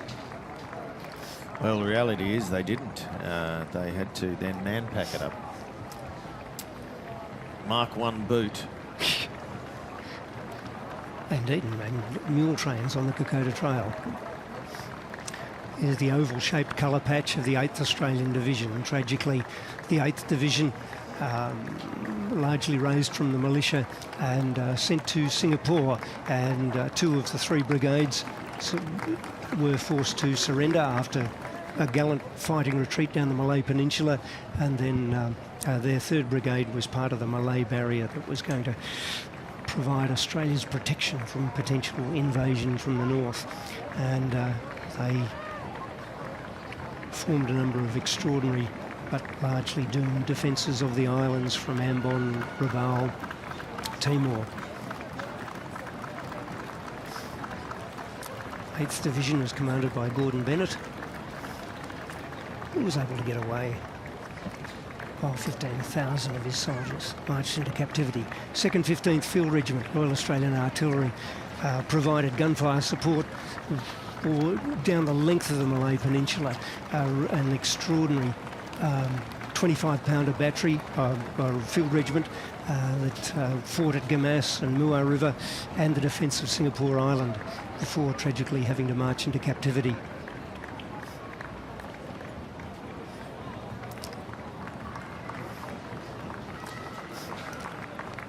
Second 12th Field Company, an 8th Australian Division engineer unit that was providing engineer support for the troops of the 8th Australian Division during the Malayan campaign.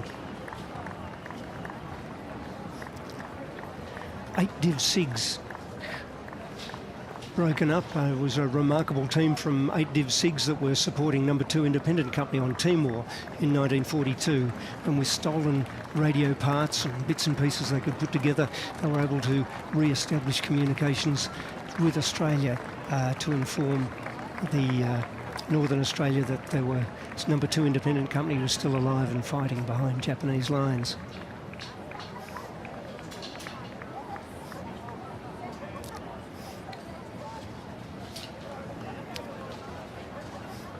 These are the units of the 8th Division.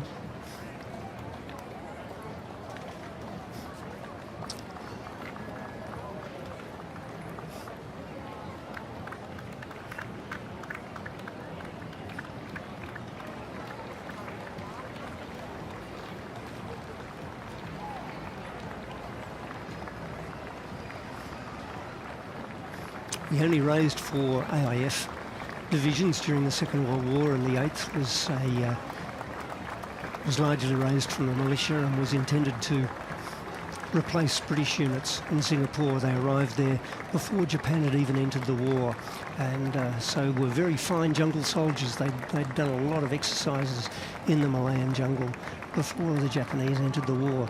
Indeed, they were in combat an hour and a half before the Japanese bombed Pearl Harbor, when the Japanese landed troops in northern Malaya.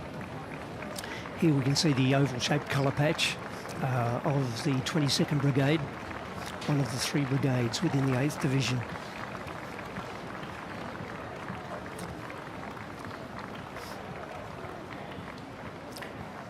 2nd 18th was one of 3 New South Wales battalions that were part of the 8th Division, and fought their way down the Malay Peninsula before having to march into captivity on Singapore Island on the 15th of February 1942, and then face 3.5 years of cruel captivity at the hands of the Japanese.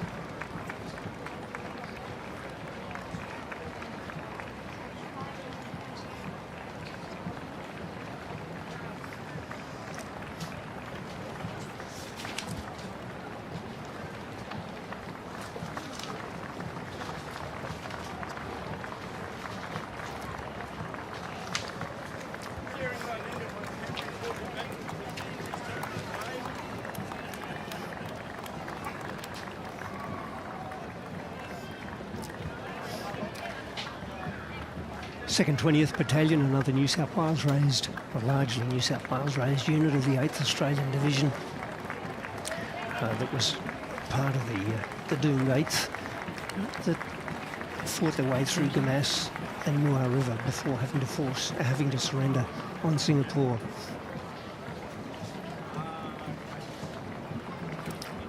Gold Force defending the airfield and port on Ambon Island.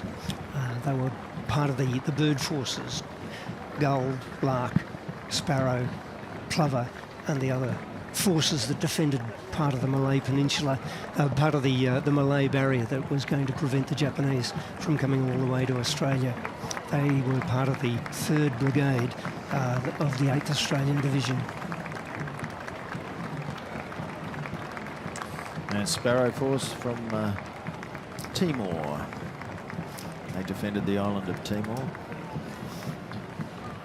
Yeah, their headquarters was based at Kupang on the Dutch side, because the Portuguese were hoping that they could observe their neutrality, and it wasn't until the Japanese were obviously going to invade that they allowed No. 2 Independent Company to cross the border and land at Dili at the 2nd 30th Calhoun's Greyhounds, another infantry battalion from the 8th Division,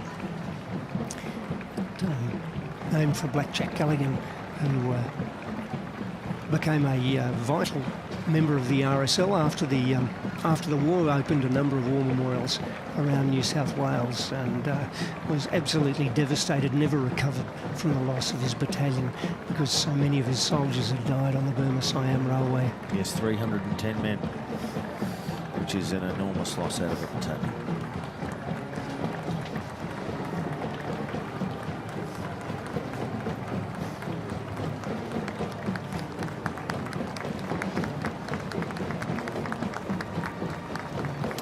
The 2nd 30th colours are still now flying. They're back again in Malaysia because we've renamed the Australian Army Rifle Company at Butterworth Air Force Base now the 2nd 30th Training Group.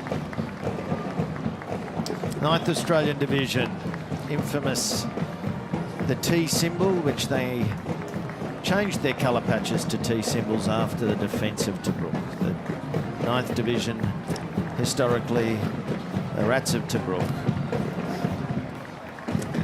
Yeah, October 1943, they were a very, very new division and told to stay behind the lines in somewhere nice and gentle. There's a little port on the Libyan coast called Tobruk. You can stay there while the veterans of the 6th Division go to Greece, little suspecting just how intense the siege of Tobruk was going to be. And there's the 2nd, 3rd Anti-Tank Regiment, which later became 2-3 Field Regiment, which I had the honour to be the commanding officer of. Indeed, it was led by Ross Argent, whose dad commanded the unit during the Second World War.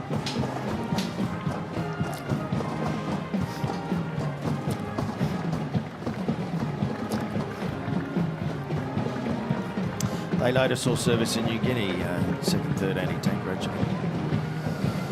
And they fought with the rest of the 9th Division in Borneo.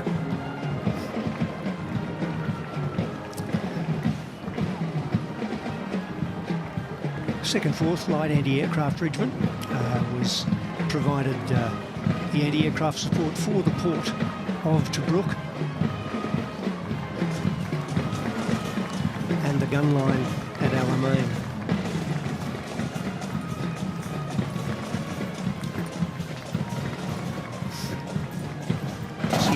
star with his 8th Army bar on it.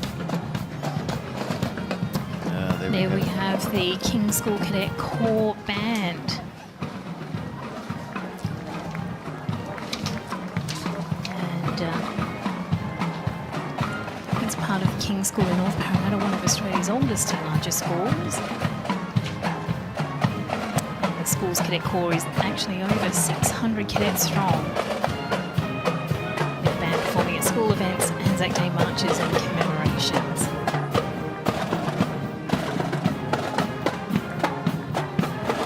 Part of their membership, the band members are cadets trained in music as well as military discipline.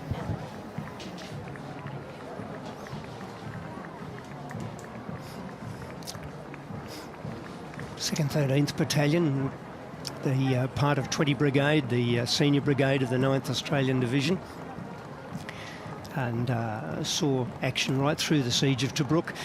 Indeed, 2nd 13th were among the first to meet the Italians, and they were still there when the Australian 9th Division was relieved, supported by Polish artillery during the siege.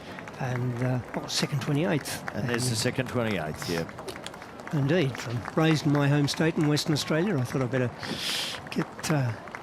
get that in with our Rats of Tobruk Association. You know, they suffered a lot of casualties in North Africa. At one stage, they were down to only 92 fit men. Yeah, they held Ruin Ridge against a German tank attack in July 1942.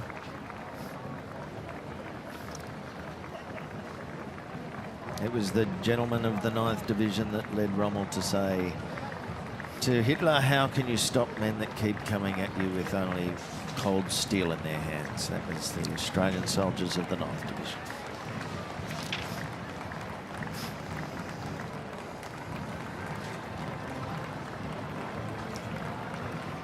It looked like 26th Brigade, which was included 2nd 48th, one of the most highly decorated units in the Australian Imperial Force during the Second World War.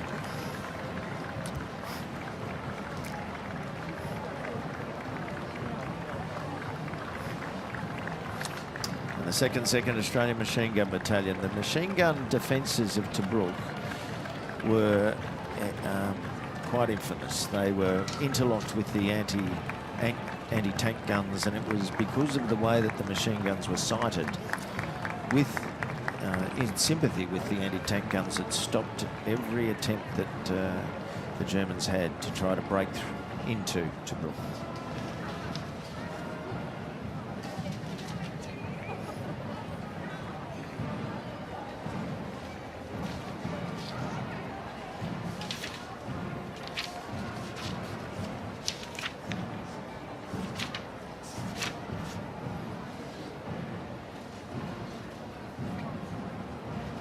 You can see there on the 2nd 12th Australian Field Ambulance, you look at the battle honours for the Australian Field Ambulance, but at the bottom you see HMAS Centaur, and that's because the Field Ambulance in some cases was based on a ship, not unlike how we have our medical teams and other support based on Adelaide and the Canberra sometimes, Phil. Huh?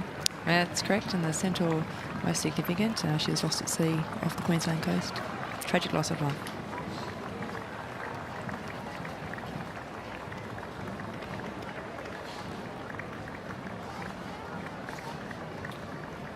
Second, 3rd Pioneer Battalion was part of the 9th Australian Division. They were corps troops, but attached to the 9th during the campaigns in North Africa, saw action at Alamein, but prior to that they'd been part of the garrison in Palestine and Syria. If you look at their banner, what's interesting about that is they show both of the colour patches. They show the original colour patch that they had prior to Tobruk, and then after Tobruk, how they changed their patch. You see that underneath the 9th Australian Division.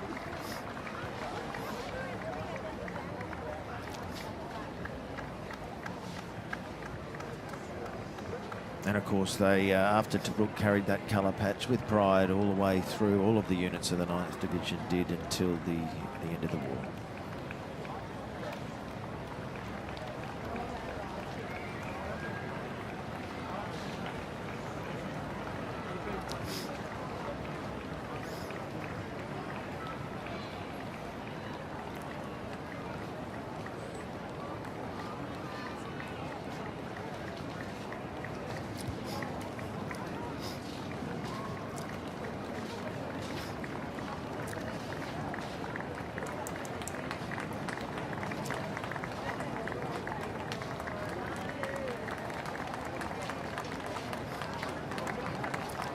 2nd 43rd Battalion, part of the 24th Brigade, and again the 9th Australian Division Battalion that included the 2nd 28th that had already gone past, part of the Rats of Tobruk.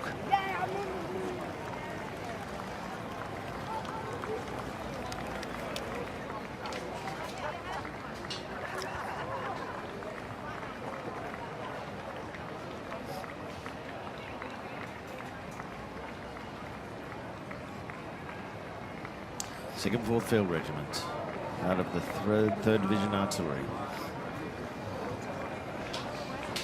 Yeah, the 3rd Division was a militia division, and yet they had artillery support, 25-pounders from an AIF field regiment.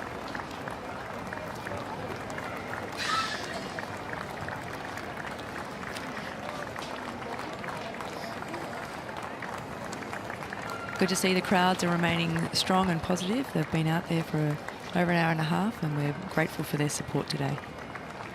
And there's the 4th Australian Infantry Battalion, AIF, and led by Graham Hutchinson.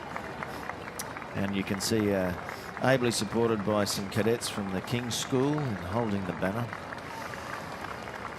In World War I, the 4th Battalion served at Gallipoli and on the Western Front, and in World War II, it was demobilised in 1940. I should mobilised in 1942 and was stationed in Western Australia for garrison duties against any Japanese threat.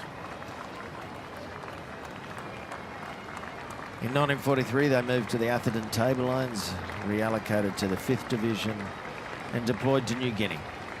And they led the Huon Peninsula campaign. By the end of World War II, they'd advanced over 250 miles. And they returned to Australia and disbanded in 1946. 30th Battalion. They were the New South Wales Scottish Regiment from Sydney, pre-World War II. And they've got an anniversary. They captured Madang on Anzac Day in 1944. They also fought in the Hansa Bay, Sepik River area.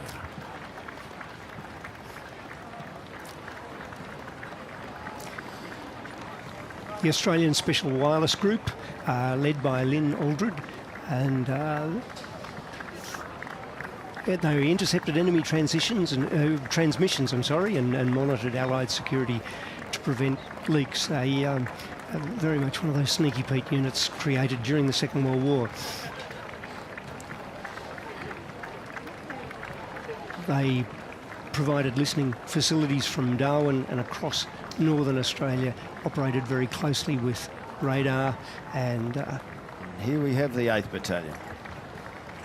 Darwin, New Guinea, Bougainville. Interestingly, Frank Partridge won the Victoria Cross while fighting with the battalion.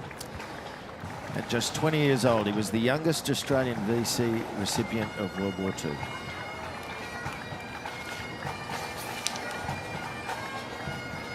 I think that's up until Teddy from the RAN got his. He is now the youngest VC recipient. He was proud Tasmanian, and a lot of hard work by someone in our commentary box to help get that through. Thank you, Brad. Thanks very much. Yes, extraordinary. In fact, I have to defer to my colleague Steve Bullard at the Australian War Memorial. It was his contacts at the National Institute for Defence Studies to find Japanese records of the sinking of HMAS Armidale that provided the new and compelling evidence that provided the Victoria Cross for Teddy Sheehan. Burwood RSL Sub-Branch Pipes and Drums Band here now. It was founded in 2005, made up of ex-Australian Army Reserve members with over 15 years of service. And they've been performing at centenary events in France for Fromelles and Pozières in 2016 and 2018.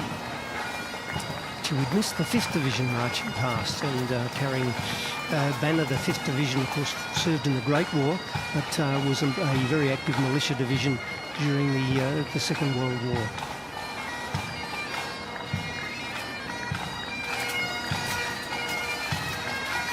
Here with ourselves the branch pipes and drums. And they are wearing the black steward kilt and traditional Highland dress.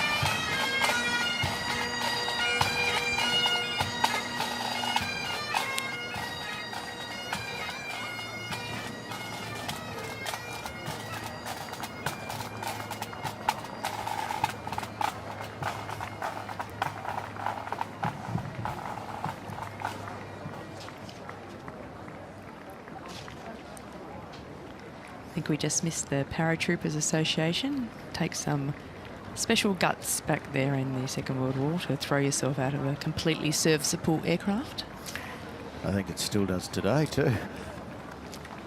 They thought they were going to be the first in. I had a wonderful trip to the Northern Territory many years ago with a member of the 27th Battalion, the South Australian Scottish, who, as soon as Darwin was bombed, he joined the 1st Australian Parachute Battalion, hoping to be among the first to strike back at the Japanese for what had happened on the 19th of February. And tragically, he spent the rest of the war training. Milne Force, 1942, one of the vital ports at the far eastern end of New Guinea. Had the Japanese taken Milne Bay, then they could have projected power down into the Coral Sea and definitely cut Australia off. So it was Milne Force, both AIF and militia units, as well as US personnel, that held Milne Bay against the Japanese in August 1942. Led today by Lynette Marchbank. Thank you for your advocacy and keeping the memory alive.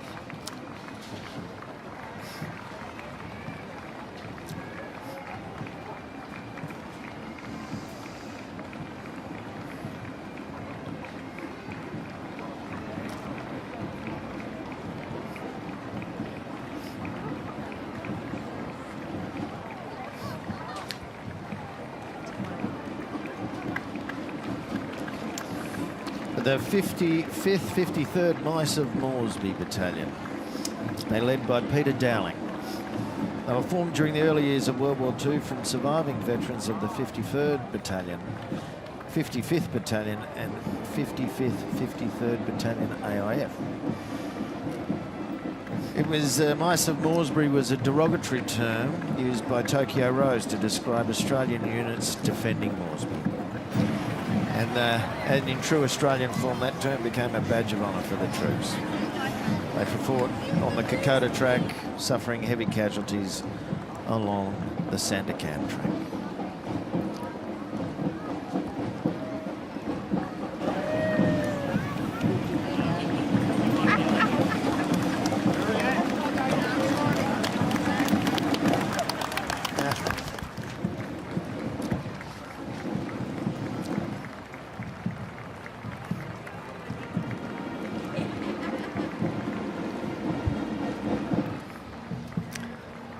Well, the British Commonwealth Occupation Forces. They participated in Allied occupation of Japan. And their involvement in that should not be overlooked. A difficult time to go into a nation that has been decimated. They totaled 45,000 people from Britain, India, New Zealand and Australia, of which 16,000 were Australians. The Royal Australian Regiment grew out of the British Commonwealth Occupation Force. We sent 3 militia battalions up there, 66, 67, and we became the 1st, 2nd and 3rd Battalions of the Royal Australian Regiment. So the British Commonwealth Occupation Force played a vital role in disarming Japan, rendering it safe at the end of the Second World War, but also in a major role of winning hearts and minds, making sure that a former enemy was back on side as tensions grew in Southeast Asia with the communists takeover of China, and then of course Beikoff provided troops for Australia's deployment to the war in Korea from 1950 to 1953. Regaling us with Boxing Matilda is the Sydney Boys High School Marching Band. They range from Year 7 through to Year 12, more than 90 members. They've been marching in the New South Wales RSL Anzac Day March for more than 20 years. Their current director is Michael Lee, a 2024 graduate and last year's drum major.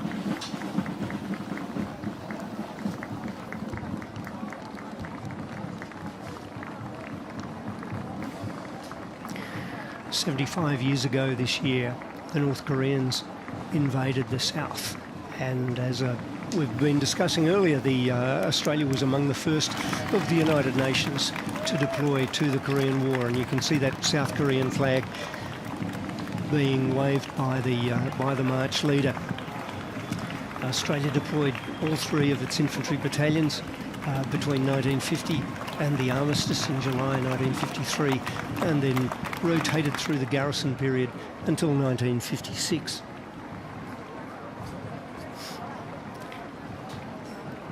We also deployed elements of the Royal Australian Navy and the RAAF, principally number 77 fighter squadron, and as well as transport units. Australia maintains the ADF maintains a part of the United Nations Command Military Armistice Commission inspection team up there. And here we have the Australian Army Training Team, Vietnam. The Australian Army Training Team were the first Australian unit committed to South Vietnam in 1962. They operated alone or in small groups, members training the South Vietnamese units in the Republic of Vietnam, as it was called then, and local people in the hill tribes, the Montagnards, to provide the defence for the South against the Viet Cong and the North Vietnamese. More than 1,000 Australians served over a 10-year period. And in fact, all of the Victoria Crosses, except for the one that was most recently awarded, were won by the Australian Army Training Team Vietnam, 4 of the 5. Yeah, Ray Simpson, who was awarded the Victoria Cross with the training team, as well as a Distinguished Conduct Medal, trained here in Sydney with number 1 Commando at Middlehead.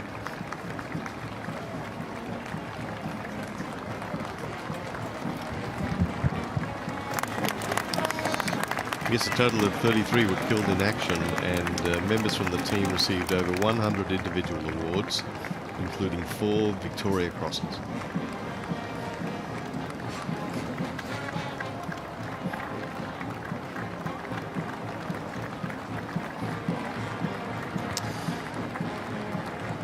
Headquarters 1st Australian Task Force, Nui Dat. 1st Australian Task Force, a brigade-size force, served there from 1966 to 1972, and they are quick followed by the Royal Australian Armoured Corps.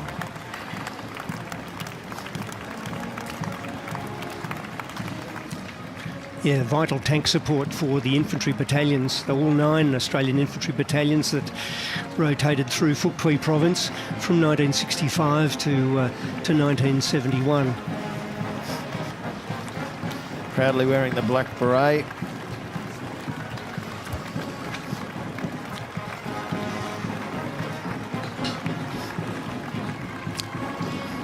First Armoured Regiment, A, B and C squadrons. They formed in 1949 and operated Centurion tanks during the Vietnam War. And the Centurion tank performed exceptionally well in the jungle, although it wasn't initially designed for that purpose. And they did play a significant role during the battles of Coral, Balmoral and Bin Ba, helping clear Viet Cong bunker systems in 1971. And more recently, the regiment has served in Afghanistan, East Timor and the Solomon Islands. 3 Cav, the Scorpions. They operated the M113 armoured personnel carrier. This regiment participated in every major Australian task force operation in Vietnam. They played a crucial role in the Battle of Long Tan and provided defence for fire support bases Coral and Balmoral. They also took part in the Battle of Bin Ba in 1969. 20 members of the regiment were killed and 110 were wounded. Their recent deployments include Iraq, Afghanistan, East Timor, and operating Bushmaster infantry mobility vehicles. We also have performing together this year the 115 Royal New South Wales Lancers Band, with the 4th Royal New South Wales Regiment Band. They're followed by the 1st 15th Royal New South Wales Lancers. They were formed in 1885 as the New South Wales Cavalry Reserve. And they were gazetted as the New South Wales Lancers in January 1895. Their first combat engagement was at Belmont in South Africa. They fought in World War I with the 1st Light Horse at Gallipoli and in Palestine, and transitioned to tank unit. The Royal Regiment of Australian Artillery.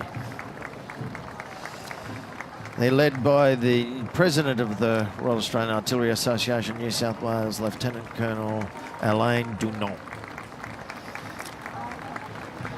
A battery just walked past, and they were part of the Sudan contingent 140 years ago. New South Wales sent 770 soldiers to the Sudan, including a battery of artillery and a battalion of infantry and a field ambulance. And A Battery is indeed the oldest unit in the Australian Army. 1st Field Regiment, made up of 101, 103 and 105 field batteries. They date back to World War I. 101 Field Battery is led by John Bertram.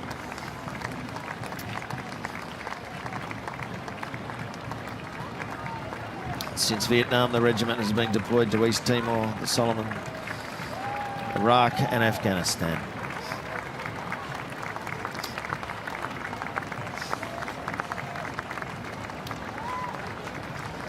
#101 Field Battery served on 2 tours of duty in South Vietnam, the first in 66-67 and the second in 69-70.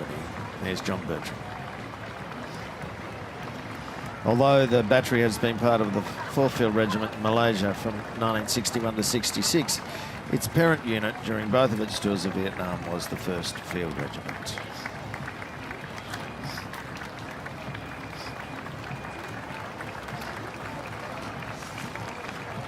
The 102 Field Coral Battery. They're defending artillery in close quarters during the Battle of Coral, Vietnam. One of their guns was overrun and then recaptured. An extraordinary fight for the gun positions at the firebase Coral. Yeah, they took it back. Yes, 3 members were decorated for their actions, and the howitzer gun is on display at the Australian War Memorial now.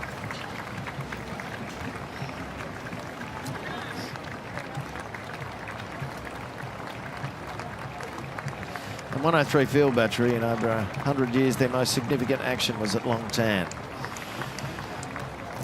defending the Delta Company 6 RAR troops. Fired 1,000+ rounds in 4 hours, which is an extraordinary amount. And they've also served in Iraq, Afghanistan, and are currently deployed in the Middle East. Now based in Darwin, they operate the M777 artillery base. Just missed 131 Divisional Locating Battery of the 1st AFT detachment, and they were in South Vietnam in 66. More than half of that detachment actually included national service soldiers, and the last of the detached soldiers departed in 1971. Great to see that the colour patch of the old 3rd Division from the Great War, their artillery colour patch marching. This was the artillery support for Monash's 3rd Australian Division on the Western Front from 1916 to 1917.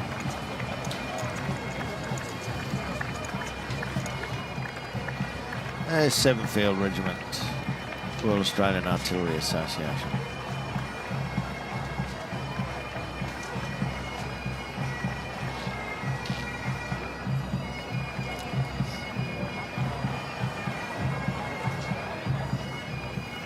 And then 12th Field Regiment, Royal Australian Artillery, Fire Support Base Coral. There you have it, again, 102 Battery.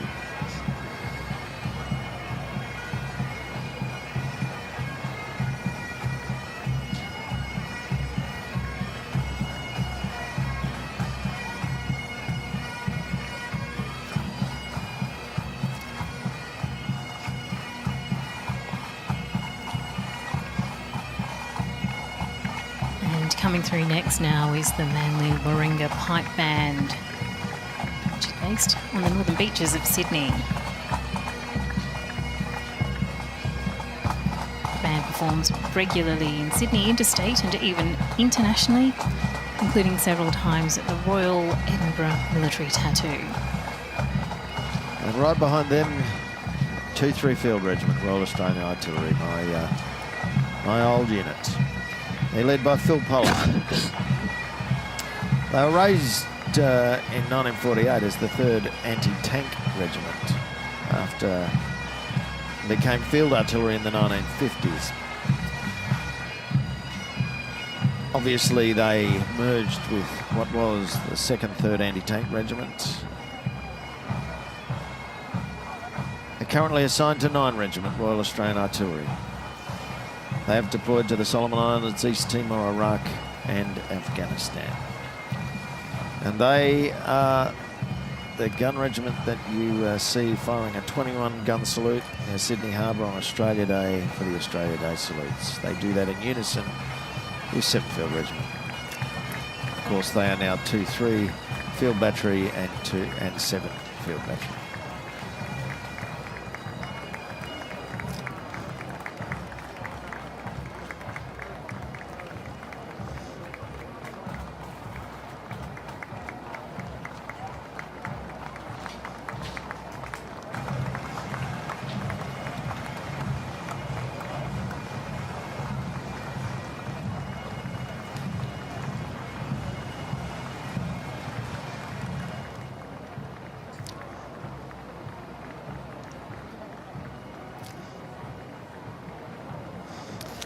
Light Anti-Aircraft Association.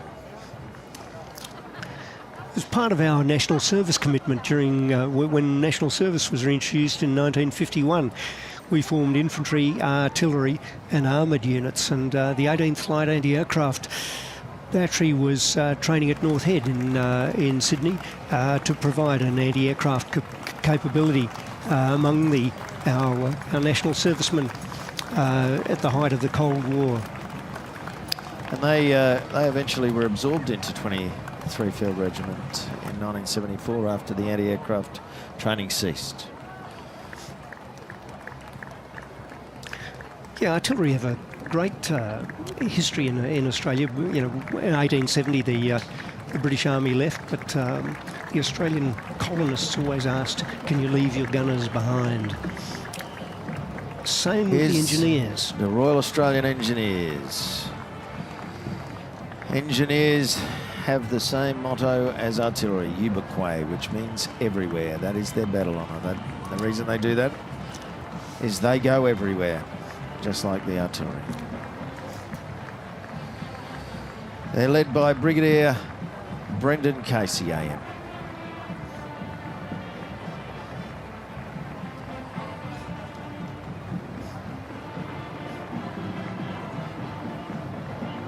Yeah, we saw the field companies and later field squadrons, the mounted units, among the 1st and then the 2nd AIF, and the militia units of the 1st and 2nd World War. But then we created a formal corps of Australian engineers in the late 1940s with the creation of the Australian Regular Army, and they've deployed alongside Australian units ever since. The pioneer companies of the battalions of the Royal Australian Regiment that deployed to Korea took trained engineers with them, so that we see Korea on their battle honour. The Royal Australian Engineers didn't deploy to Korea, but they certainly provided trained engineers for the Royal Australian Regiment. 1 Field Squadron, Royal Australian Engineers. This unit has served since Gallipoli, France, Belgium in World War I. As you can see, it served all the way through World War II, and it has served all the way through to our current operations. A long history.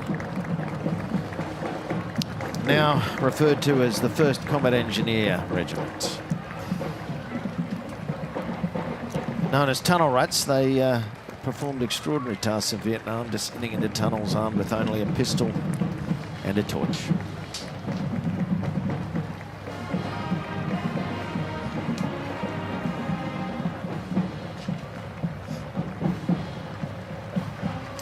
Bombfield Squadron, of course, is a part of the 1st Field Combat Engineering.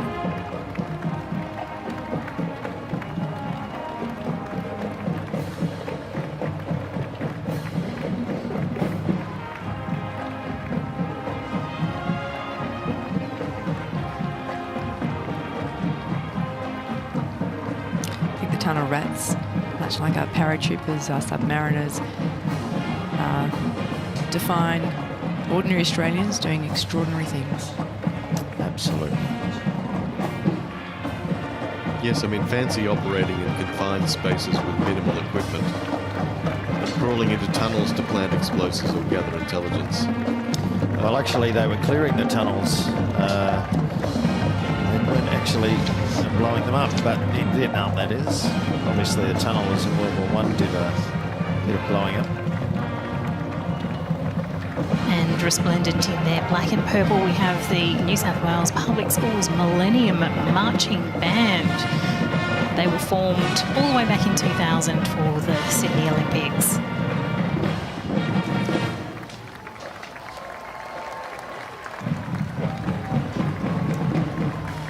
Years on, the band is still going strong and have developed into a group that focuses on parade marching drill performances and choreography performances.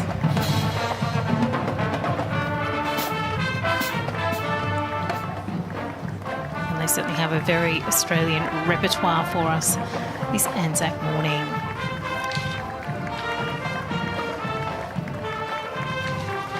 Indeed, their main focus is providing fun and entertainment.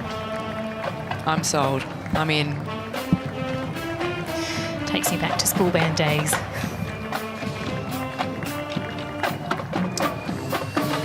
And here we have the Sappers Association, and as I said earlier, Ubiquay everywhere. Sappers is the colloquial term we use for our engineers.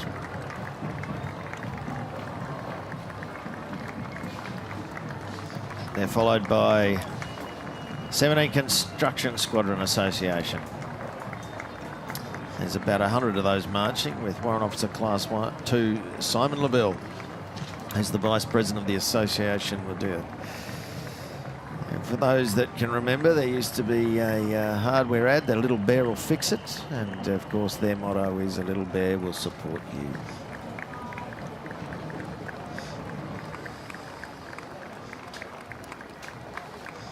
Construction squadrons are integral to a force, and particularly an occupying force, in reconstructing any areas of infrastructure that have been damaged, but also building the life support facilities for the force that is occupying.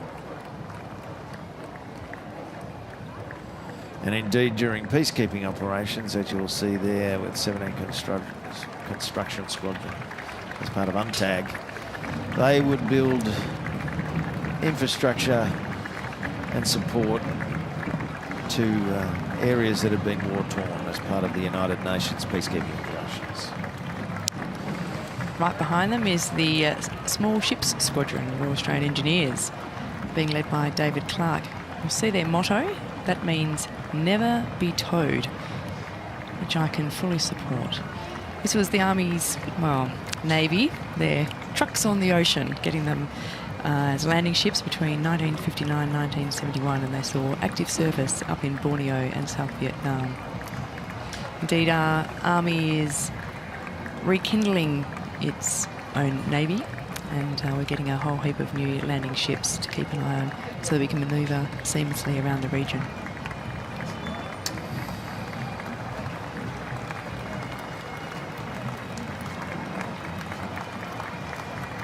And is it true they'll be embarked on your bigger ships as well? No, they'll be working adjacent and part of the amphibious force and the larger manoeuvre throughout the region. So 21 Construction Regiment, you can see coming up behind them. Now, I said Brendan Casey was leading the Royal Australian Engineers. I had that wrong, because there he is right there. Brigadier Brendan Casey leading the 21 Construction Regiment Association. He was the commanding officer of 21 Construction Regiment.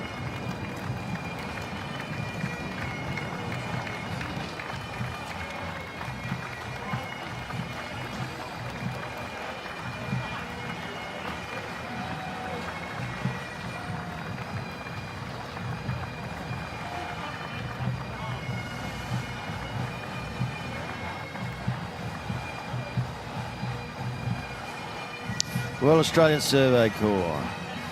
They are the map makers of the Australian Army land combat operations. They were formed in 1915 and supported land combat operations throughout. They served in World War I, World War II and the Vietnam War.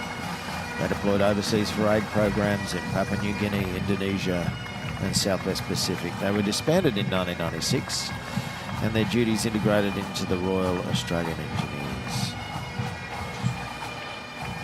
Which is back where they came from. I mean, the artist who designed the Anzac Memorial had been a map maker with the British Expeditionary Force on the Western Front during the Great War, George Rayner Hoff. So yeah, we owe a great deal to the surveyors.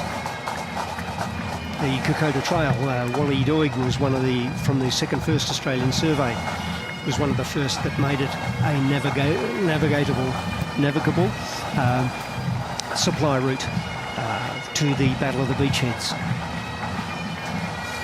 Knox Grammar School Pipe and Drums Band, led by Mr. Ainsley Hart, Master in charge of the pipe band.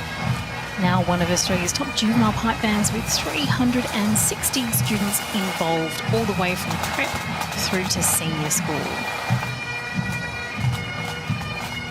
Regular performers at Anzac Day, school events, cadet parades and national competitions. And they do tour internationally every few years to the UK and Ireland, performing at iconic sites like Edinburgh Castle and the Menin Gate.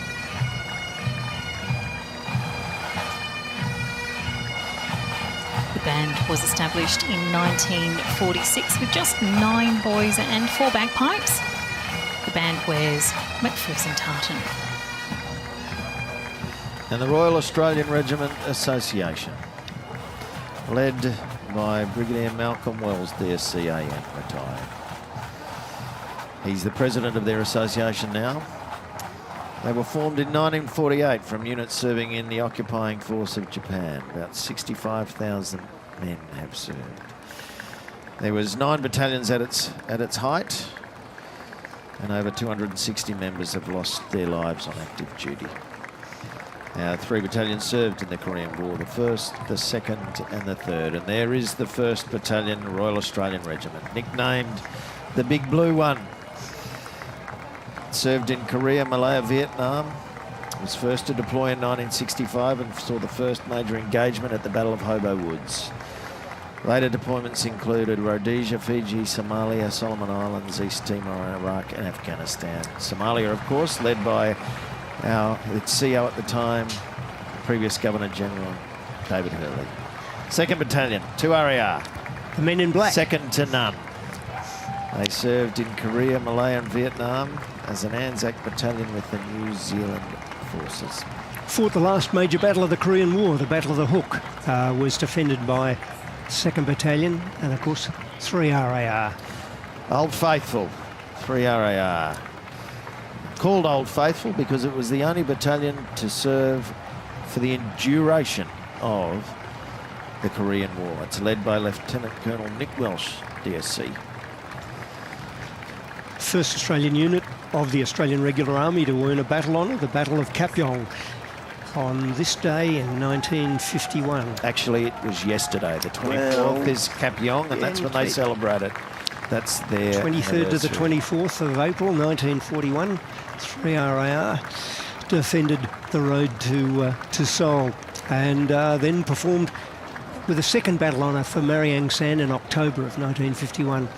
But here we've got 4 RAR. Led by David Morris. Formed in 1964 and served in Malaya, Borneo and Vietnam.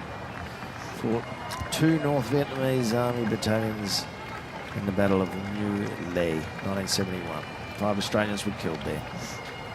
Gary Mackay earned his military cross at Songkhla, but here's the 5 5th Battalion. RAR. The Tiger Battalion. First battalion with national servicemen to deploy to Vietnam. They did 2 tours. The most famous action was the Battle of Bin Ba in 1969. They've merged with 7 RAR post-Vietnam. They reformed in 2006, and last year they have relinked with 7 RAR, so they are now 5-7 RAR. Back to the future. Back to the future. Yeah, Johnny War took 5 battalion to Vietnam in 65, 66, and then Colin Kahn took them for their second tour in 69, 70. The Tiger Battalion. See a lot of modern day soldiers marching amongst these battalions, recognising their strong links to their original heritage. Had the pleasure of serving with many of the infantrymen, and they are proud and magnificent to serve with. Thank you for your service.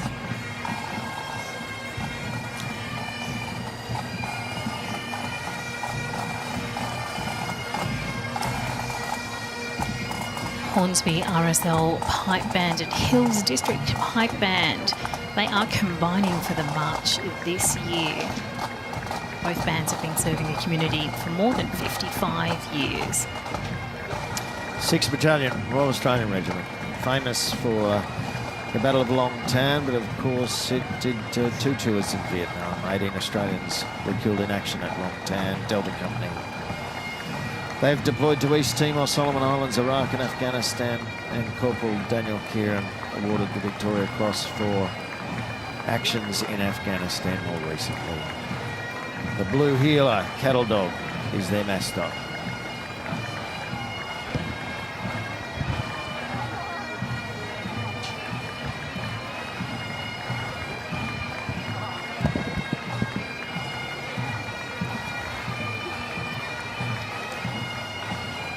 We can see that the very distinctive tartans of the bands. We have the MacDonald Clan Ranald and the Argyle of Sutherland.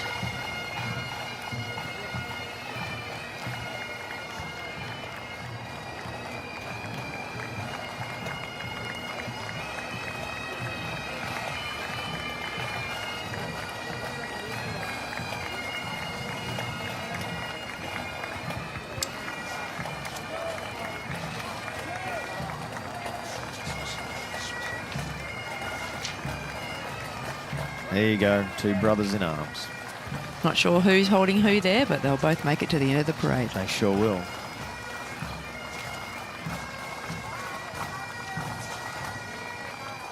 And the 7th Battalion, the Royal Australian Regiment.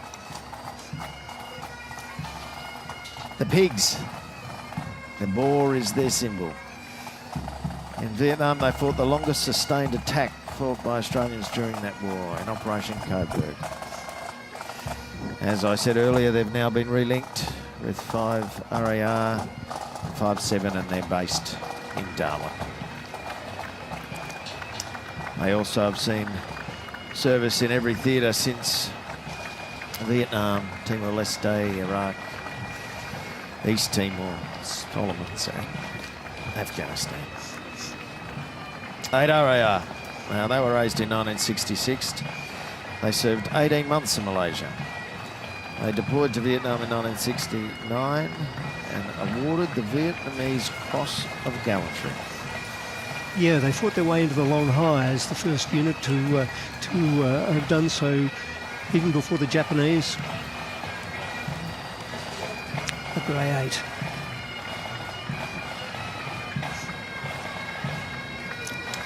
When they returned to Australia in 1970, it marked the start of Australia's withdrawal from the Vietnam War.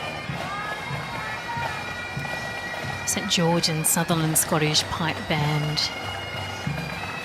This band was formed in 1946 by returned servicemen after World War II. They have been participating in Anzac Day and Remembrance Day services for more than 75 years. The 9th Battalion, Royal Australian Regiment. Large brown 9 RAR banner. They deployed to Vietnam for 12 months from November 1968 and spent 80% of their time on operations, which is extraordinary. Previous Governor-General Sir Peter Cosgrove was awarded his military cross while serving with the battalion, and he usually marches with them. I haven't seen him in their ranks today. They're now combined with the 8th Battalion, Royal Australian Regiment, as 8-9 RAR, and they led the Task Force 4 in mentoring in Afghanistan in 2012.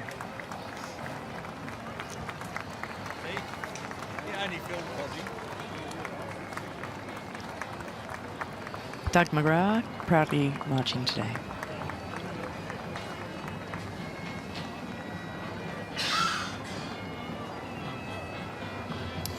At the back of all of them, you see the 5-7 RAR Association. The reason they have that is 5-7 RAR, when it was linked together, became the mechanized battalion.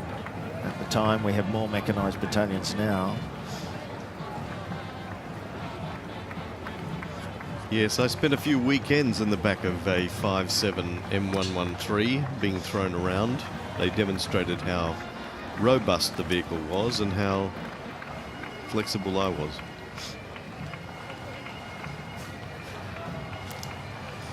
They were actually named 5-7 RAR Mech in 1986, even though they became fully mechanized in 1984. And as 5-7, they had several deployments to East Timor and Iraq.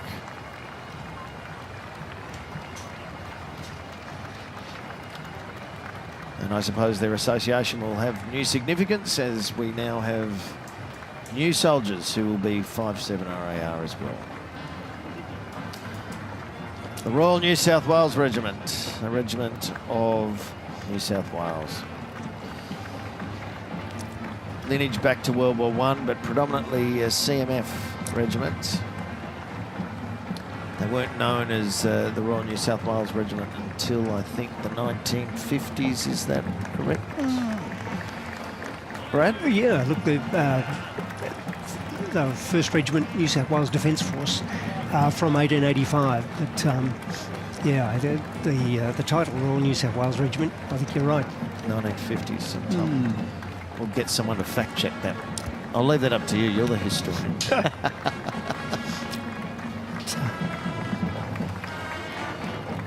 First and the second AIF units, just the banners of AIF units just marched past. The 2nd 19th Battalion was one of the old 8th Division units that had fought the Malayan campaign and marched into captivity in Singapore. The association of the 4th Battalions and the 17th Battalion. The 17th Battalion was the Scottish Battalion. And in fact, they wore the Black Watch kilt, particularly A Company, which now part of 2nd 17 Battalion still does. And you'll see the Scottish Regiment Association right behind them, led by John Hill. The 17th Infantry Battalion Association is led by Brigadier David Leese, AM, PSM, RFD, ED. He was a former commanding officer of 17R and SWR, and he commanded 8 Brigade after that.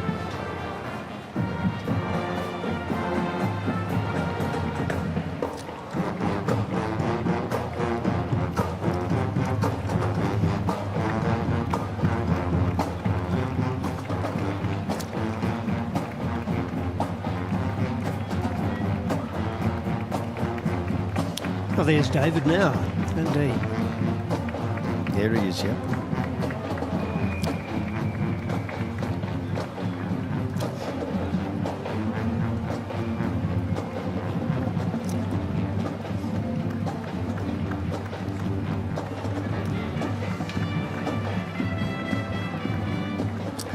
It's a pity the numbering of Australian units has bounced around so much. My father did his national service with 17th National Service Training Battalion in WA in the 50s.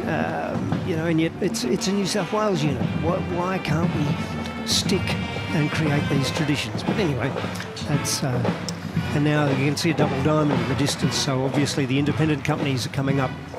Absolutely. The Hunter School of Performing Arts Marching Band is coming through the screen there now. And they spend a lot of time touring out in regional areas.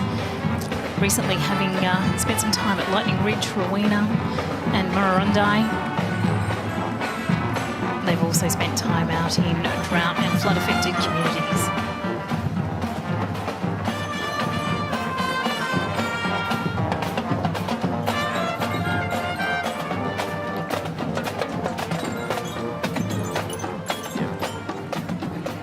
Yeah.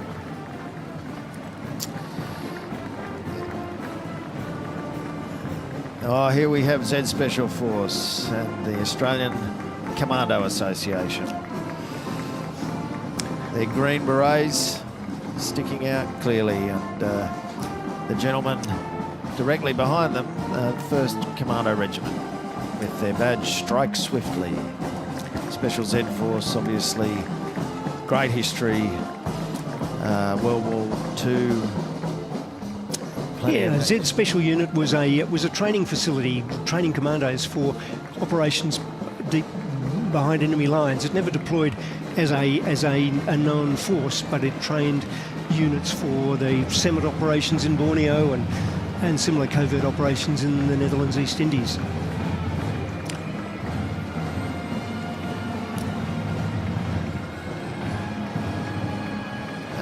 The Commando Association and our commando capability was originally a reserve capability, obviously when for Royal Australian Regiment Commando, and now what is called 2 Commando Regiment, became the full-time commando capability which we now have today, that has served us proudly in the Middle East and other theatres. Yeah, the Sherwood Green Beret. One commando has recently unveiled a plaque at Middlehead because they've just unveiled a memorial there, and the Commando Association this year is led by Bruce Poulter. Number 2 Independent Company, or 2nd Commando Squadron, was initially fought on Timor in 1942 and then later in New Guinea in the Second World War. They commanded by a chap named Spencer, a Major Spence on Timor. They held out against the Japanese for 10 months before being evacuated and reformed as a commando squadron. Here we have the Special Air Service Association, led by their president, Wayne Jones.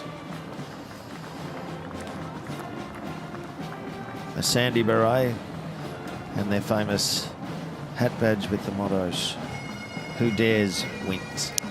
Special mention to Marist Catholic College North Shore Band, who slipped through there and keeping everyone in step.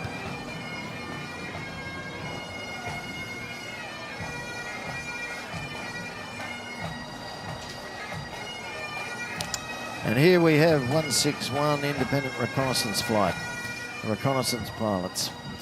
161 Squadron is still in existence today in the 1st Aviation Regiment. Its role was to support the Australian Task Force in Vietnam by providing aerial surveillance and reconnaissance. Australian Intelligence Association. This is interesting because they've marched every Anzac Day since 1946.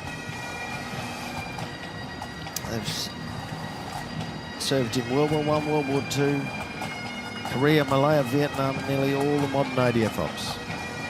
Indeed, they were one of the first units for the Australian military forces. They had trained intelligence operators as early as 1911, checking out what was happening in our part of the world. Yeah, you need them. They talk about the fog of war. It's our intelligence officers that sort the wood from the trees. They sure do. LCC, Southern Cross Pipes and Drums. This band was initially formed in the city of Bankstown. RSL Community Club Limited Pipes and Drums back in 1992. Pipe Major is Brett Muller. Drum Sergeant is Dean Muller. And their tartan is Hunting Stewart. Directly behind the band we will have the Royal Australian Corps of Transport. As you can see, Royal Australian Army Service Corps, Royal Australian Corps of Transport came out of that, along with the Royal Australian Electrical and Mechanical Engineers and Royal Australian Ordnance Corps. They're affectionately known as the Truckies. All of our transport movement, logistical and troop movements is coordinated, managed and planned by the RACT units. And then up front I can see their Honorary Colonel Michael Miller leading the push there. Gotta love truckies. You could never get them when you want them.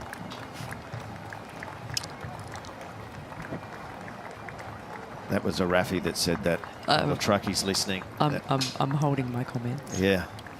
So maybe a throwback to my Army Reserve days. Forgiven.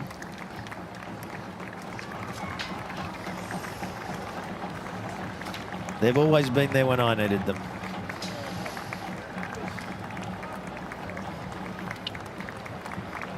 The 1st Australian Field Hospital, our medical corps folk.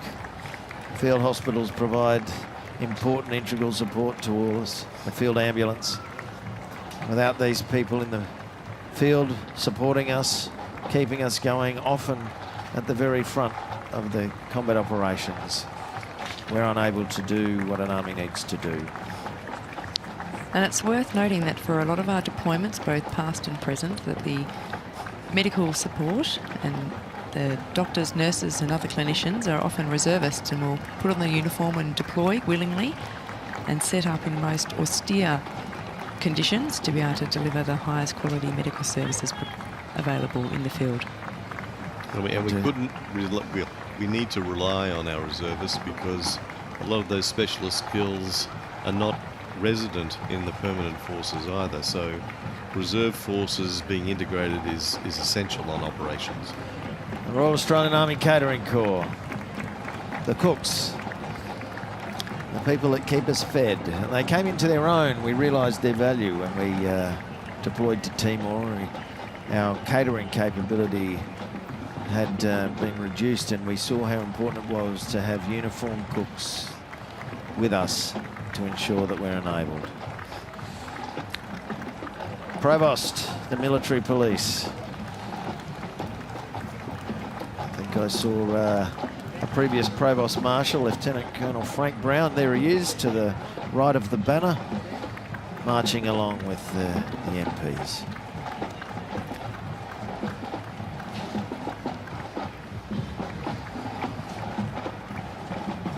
Our Nursing Corps has a long history right through all deployments, and anywhere where we had soldiers, we had our nurses. The banner today was being carried by cadets from Trinity Grammar School Army Cadet Unit. And the Royal Australian Army Ordnance Corps.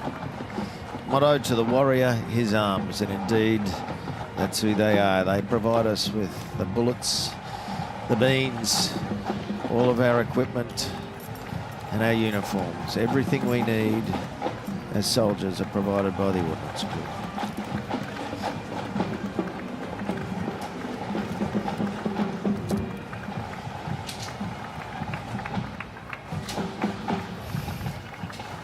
Here we have the Australian Cadet Corps Riverwood Hornets. It's the first band in the new Australian Cadet Corps. They participated in Pearl Harbor's commemoration in 2019 and will also be attending the 80th anniversary of D-Day in Normandy in France.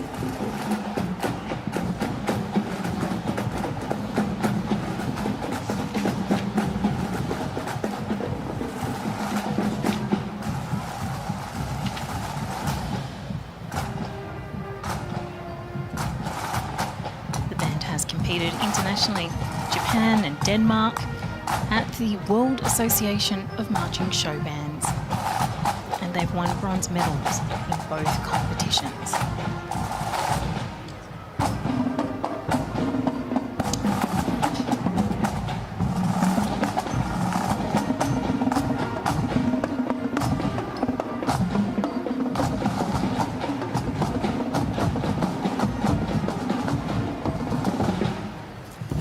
And following on behind the Riverwood Hornets, you can see the banner coming into view in the top right of the screen, the Royal Australian Electrical and Mechanical Engineers, RAME. They are the engineers that keep the forces fighting.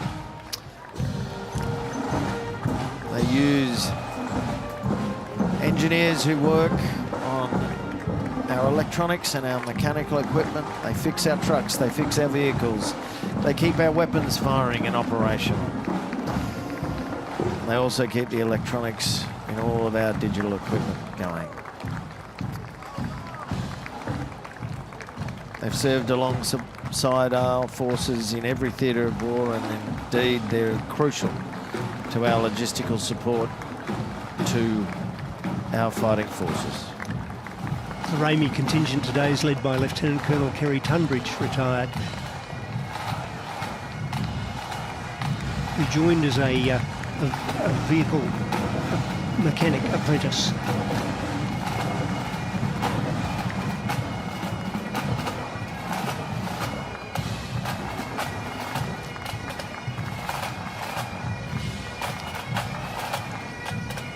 I suppose I should also shout out to my colleague Ryan Tracy, who did his second tour on Timor with RAME, so very proudly wears his RAME badge. Australian Army Legal Corps. You may think it's odd we have lawyers, but we do have lawyers across all three services. They don't only provide advice and service on all aspects of the law and management legal affairs, but also particularly in the law of armed conflict, making sure we stay safe and we're out there operating throughout the region and the world. Yeah, and they're led today by the Command Legal Officer and the SO1 Legal of Forces Command. Good to see them out there. Australian Army Psychology Corps, Psych. They have proven their importance. Indeed, I think anybody who has had operational service or any form of service has called on them at any time to keep you mentally well, as long as the doctors keep us physically well. The Psych Corps integral to the health of any fighting force.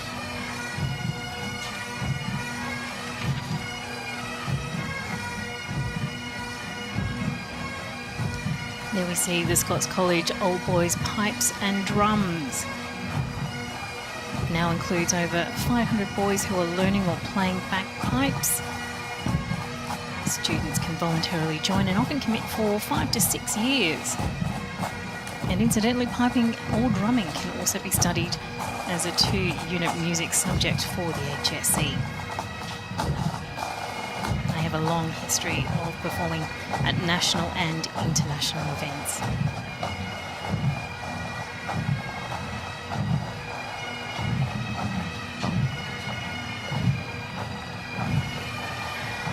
And right behind the Scots College Band, you can see the Officer Training Unit from Skyville. OTU was a very important officer training facility for us. It was a 24-week course that produced officers quickly for the National Service Program so that they could graduate as Infantry Platoon Commander, Second Lieutenants. But they graduated across all of the Army Corps. And they were, as I say, out of the National Service Scheme. But they had officers deployed to South Vietnam, Papua New Guinea, Malaysia and Singapore. Produced some remarkable officers like Gary Mackay, who leads the RSL down at Kiama. Yeah, Gary Mackay, legend.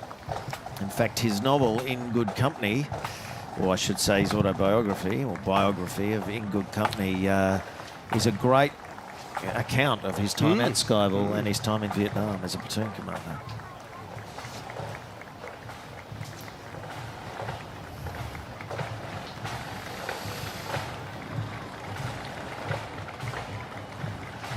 Looks like this is my old regiment coming up.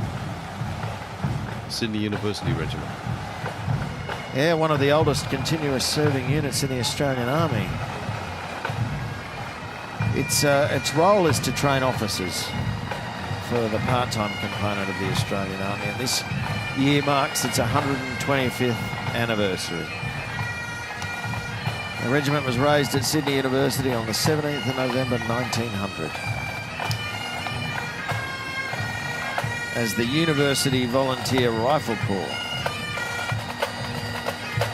And during World War I, members of the regiment served with distinction in every theatre of the war. One of its most famous members is the previous Governor-General Sir Odin Cutler VC. He was a member of the Sydney University Regiment.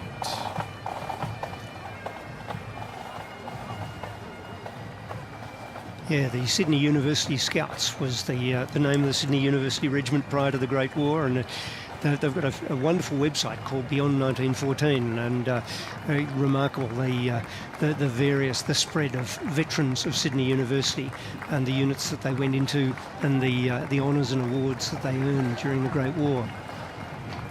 And here we have the New South Wales National Servicemen's Association and affiliates, led by John Kennedy. The Nashos, those that were conscripted for 2 years service from 1965 to 1972. These are the ones who did not go to South Vietnam. Obviously the ones who did have marched with their regiments or their battalions that they served with over there. Yeah, these guys are remembering the 1951 introduction of national service during the Cold War. Australia has a tradition of national service, though. I mean, we introduced national service in 1911.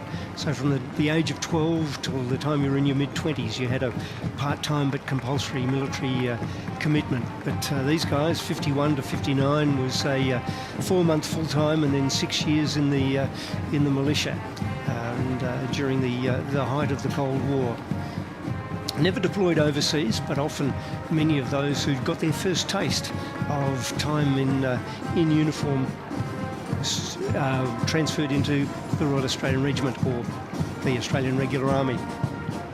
My dad was a Nasho. Thankfully, he didn't have to deploy. He was just of that sweet age in between. But it's great that their service and their commitment has been recognised and with medallic recognition and marchally proudly today. Absolutely. That 1951 Act was reintroduced in 65, and it provided the national servicemen for the war in South Vietnam. But of course, large numbers of them didn't deploy overseas, and so that's why they're marching under a separate banner in this march. The Nashos that weren't deployed to the Royal Australian Regiment, but nevertheless completed their 2-year commitment. Absolutely, and all that service is important. Once you've got the uniform on, at any point in time, you can be called upon. Mick, the moment you've been waiting for. The proud Royal Australian Air Force. And it's led by the 344 Flight, which is the Air Force Cadet Band. Wonderful musicians. They've been practicing at the RAF base at Richmond over the last week. They come from all over the state, and they're part of number 3 wing. And of course, behind them, you can see that the RAF Air Commander is leading the push, Air Vice Marshal Glenn Braz.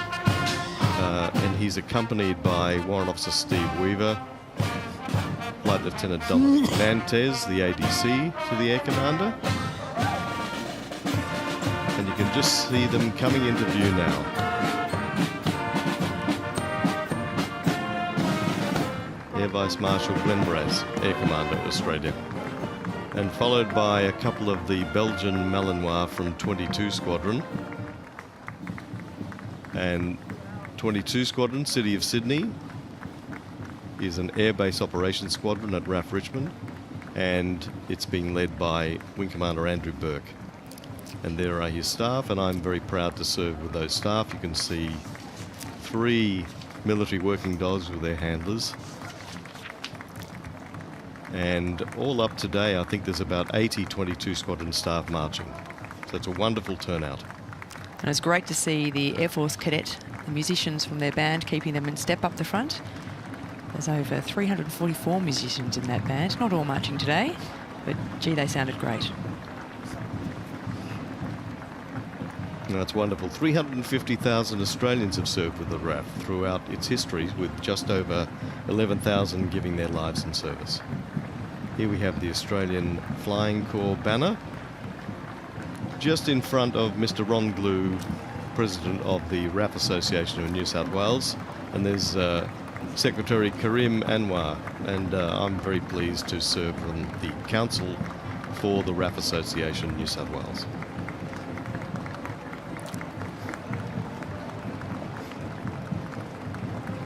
And here we have the RAF banner, 1951 to 1977. The RAF, of course,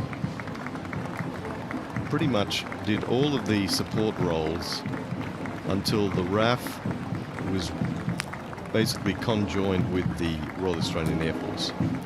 And once again, there's Squadron Leader retired Del Gaudry up the front. And Shirley McLaren marching under the WEF. Which is absolutely wonderful to see, Shirley. And here are the Nashos. So just like the Army, the Royal Australian Air Force had national servicemen as well. Yeah, the Women's Auxiliary Australian Air Force was created in 1942, but they didn't receive the royal warrant, and they largely provided signallers, medical support, and other logistics and communications for the RAAF to allow more men to serve in radar and in flying units. So the Women's Royal Australian Air Force was a worthy successor. Not a problem anymore. 30% of the Air Force are women serving in all roles across the entire RAF. And once again, we have the Headquarters Air Command, led by the CO, Ivan Benitez Aguirre, and two Air Commodores up the front there. Susie Barnes, the Deputy Air Commander, and Director General Preparedness, Nick Osborne. And they're up at Glenbrook. That's where the Operational Air Force is commanded by Air Vice Marshal Glenn Braz. Shore School Cadet Unit Band. This band was founded in 1908 and it has a long-standing Anzac tradition, with many Shore old boys serving in wars and peacekeeping missions, from the Boer War to Afghanistan. Right, here's number 37 Squadron. It's a key squadron within the RAF, flying C-130J Hercules aircraft. And the Squadron Association is a very, very large association. It's led by Cole Coyne. 50 years ago today, the last RAF C-130 aircraft left Saigon, and that ended Australia's Vietnam War support. So a big contingent from that squadron. 37 Squadron is pretty much the go-to squadron within the RAF for response, led by Wing Commander Diane Bell.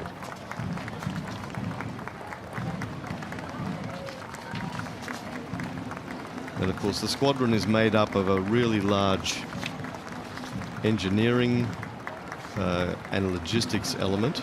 It's not just all aviators that fly the aircraft. There's a big engineering component to that particular squadron.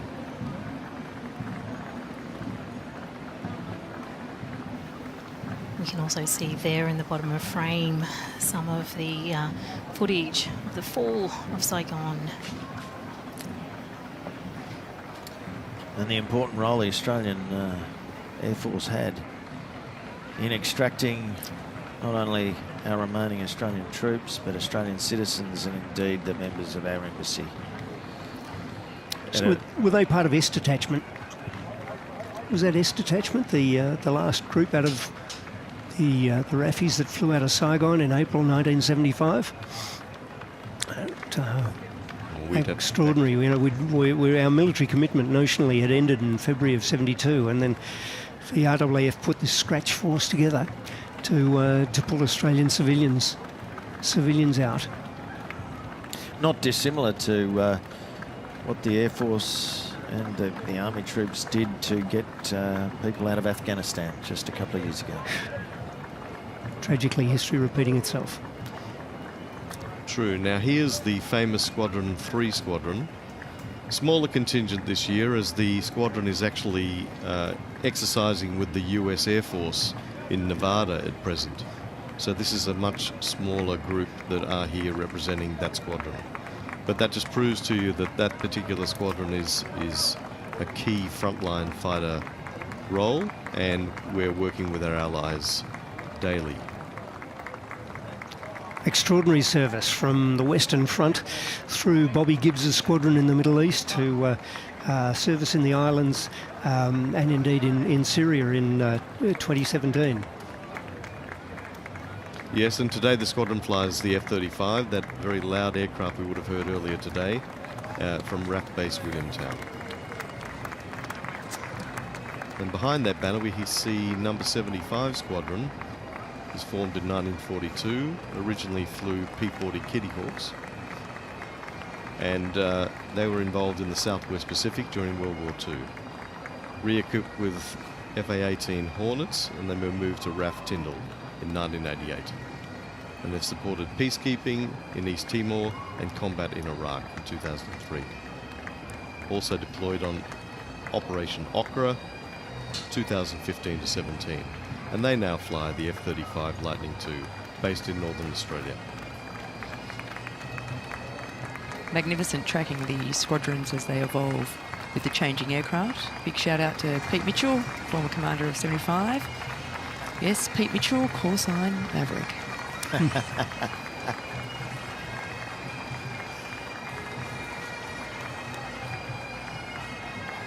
And 75 Squadron is closely followed by 77. number 77. Formed in March 1942. You can see its battle honours on there. Also outfitted with P-40 Kitty Hawks. And they were deployed to defend Darwin. They served in the Southwest Pacific from 43, starting at Milne Bay. I hope Ray Seaver's watching. He flew Meteors in Korea with 77 Squadron in 53. So Ray, if you're watching, thank you for your help on your on the last Korean exhibition I did at the Cultural Centre. But 77 Squadron were the first Australian Air Force squadron on operations in the Korean War 75 years ago in the 2nd of July 1950. And subsequently they served in Malaysia from 63 to 66 and later deployed to Diego Garcia post 9/11. Deployed to Iraq and Syria, and they supported key battles like Mosul between 2015 and 2017, and they too have re-equipped with the F-35 Lightning II at Williamtown in 2021. Huge step up in air power for the Royal Australian Air Force. Joining us again in the march, the Northern Suburbs Pipe Band. The band has a long-standing relationship with the Commando Association. The late Ken Curran, OAM drum major from 1978 to 2014, was an ex-commando and involved in the Commando Reserve Unit. And Robert Pearce, OAM pipe major from 1978 to 2016, is a highly respected piper and bagpipe maker, and he's continuing with the band playing and marching today. So here we have the 81 Wing Fighter Wing banner. Usually it operates from Williamtown, but usually it oversees numbers 3, 75 and 77 squadrons, and an operational conversion unit called 2 OCU. And it oversees training in air-to-air and air-to-ground tactics and supports Army and Navy. And previous deployments have covered Diego Garcia. Now here, very unusual squadron, 79 Squadron. We don't hear much about 79, but it's got its history way back to RAF Ubon, Thailand, 1962 to 68. And it's deployed Sabre jets with 79 Squadron and also airfield defence and construction elements. They provided air defence for Thailand. They did not engage in Vietnam combat, but trained with the US F-4 Phantom squadrons, another unusual fact. They're followed by the Spitfire Association, which is a very proud history. Spitfires arrived in Sydney in mid-1942 under the code name Capstan, and they were based at Richmond. Aussie pilots had flown them in Europe earlier, and they deployed north to defend Darwin, later operated in Dutch East Indies and Borneo. Only 3 flying Spitfires are now currently in Australia. In fact, an Australian Spitfire was recovered from the Orne River in Normandy just a few years ago. The pilot's remains were still in the cockpit. He's now buried at Ronville. He was a kid from Mascot named Henry Lacey Smith, and he flew with 452 Squadron RAAF, the first Australian Spitfire squadron to fly operational sorties over D-Day. And so extraordinary that is now buried with those that he flew with in northern France. Here we see how proud the Spitfire Association is.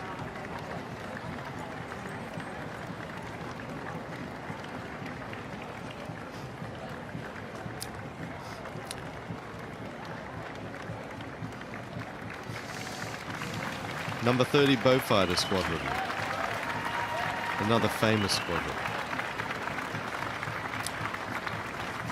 30 Squadron is actually based in East Sale now, very small squadron, and one of its most renowned people is Bruce Robertson, who's 105.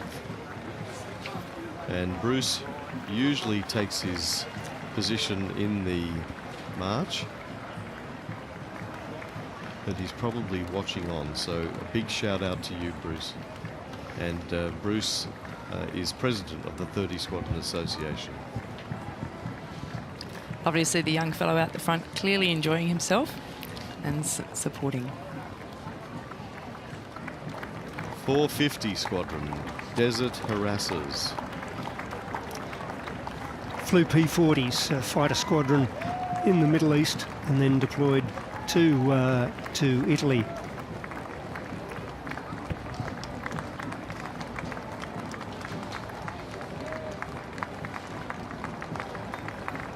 Now we have the Bomber Command banner coming along here.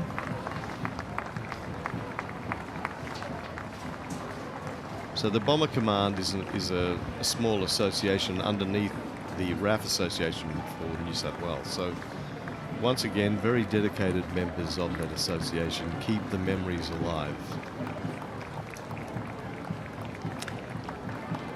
Yeah, 40% of the Royal Australian Air Force deployed to Britain during the Second World War, and while we had a few of our own squadrons over there, a lot of Australians served in RAF squadrons as part of Bomber Command during the Second World War.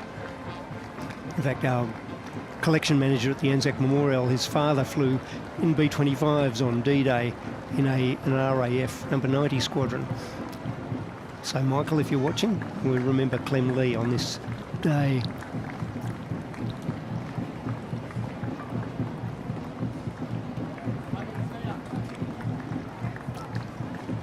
Although he's probably going to correct me because I don't think the 1st Tactical Air Force was part of Bomber Command by 1944.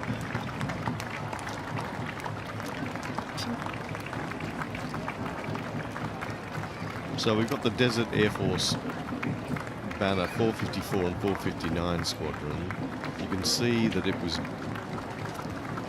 more or less spent a lot of time in Italy, the Middle East, North Africa, and they would have been flying P-40s, similar aircraft to the Kitty Hawk. He did a remarkable job as fighter bombers. Ground support operations, particularly in Italy. 458 Squadron, RAF Wellingtons. Look, the Wellingtons, if you survived in a Wellington bomber, it was a miracle. 2-engine bombers, not terribly agile, relatively slow compared to their bigger 4-engine brothers. Here we have 455.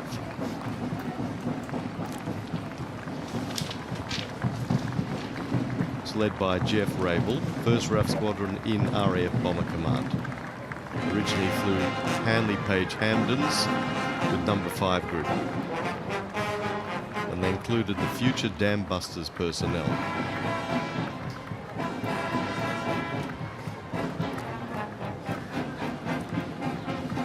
Legendary 460 Squadron, the All-Australian Lancaster Squadron. Huey Edwards, VC, commanded, Governor of WA, but commanded 460 for a while.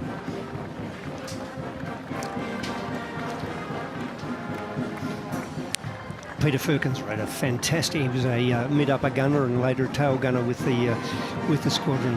Rode a fantastic unit history, strike and return. That wonderful account by a veteran of the air war over Europe.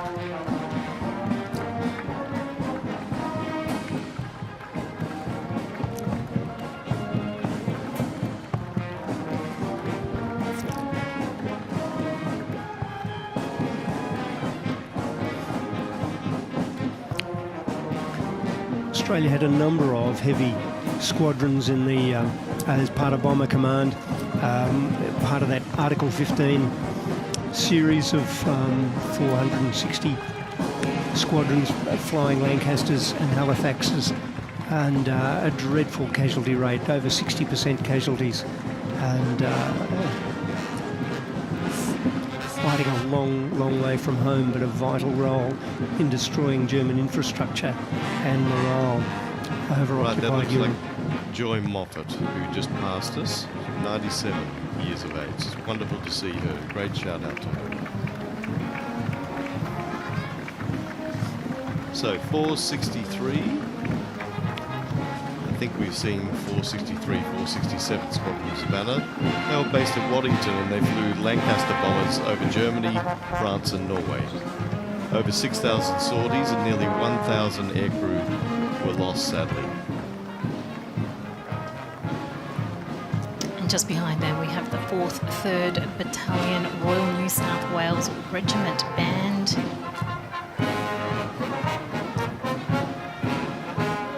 Now, it's unusual that specially modified Lancasters of those squadrons actually recorded bombing raids for the RAF film unit.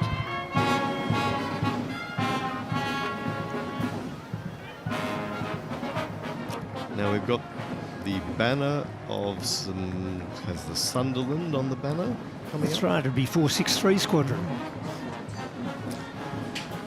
Sorry, 461 and number 10 Squadron flying Sunderlands as part Yes. of RAF Coastal Command. Formed on Anzac Day 1942, based at Pembroke Dock, Wales. First RAF squadron in World War II, stationed at Mountbatten, and they flew Sunderland flying boats on U-boat patrols and rescues from the UK. 10 Squadron had the first Australian casualties of World War II in June 1940.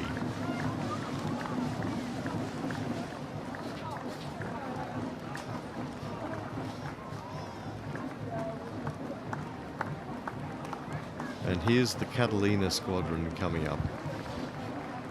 Black Cats, they were referred to, and that was 11, 20, 42 and 43 squadrons. And they were due to their black paint and night operations. That's how they got that particular name. Australia's first operational heavy bomber was praised by General MacArthur, and it was a Catalina that first spotted a Japanese fleet before the Battle of the Coral Sea, which enabled the US fleet to be warned. They flew night raids, mining, recon, rescues, and secret agent drops.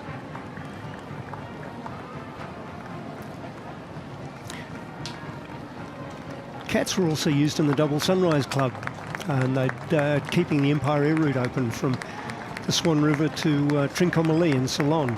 They'd fly 28 hours watching double sunrises.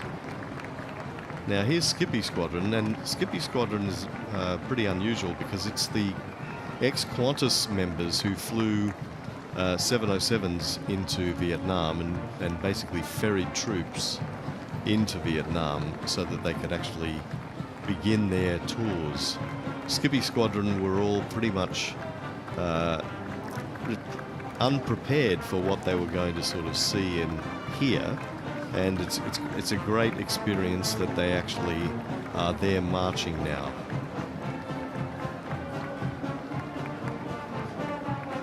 Right, the the RAF Signals Group banner with its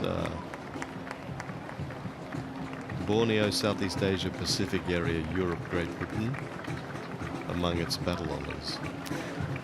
With the brevet on it, with WAG, Wireless Operator Air Gunner, and Signaller, and the fist with the lightning bolts for the ground staff RAAF signallers. So the WAGs, as they were known.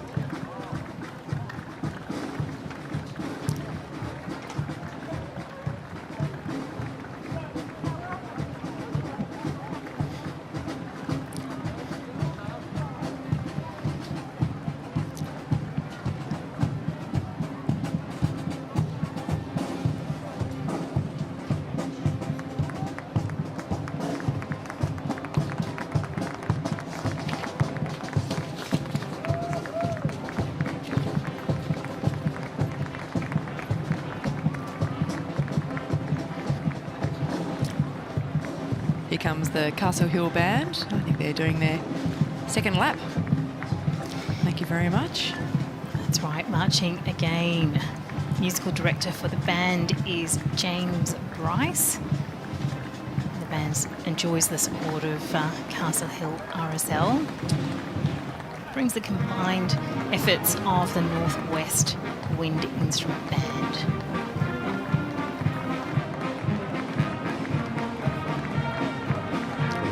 Very smartly turned out.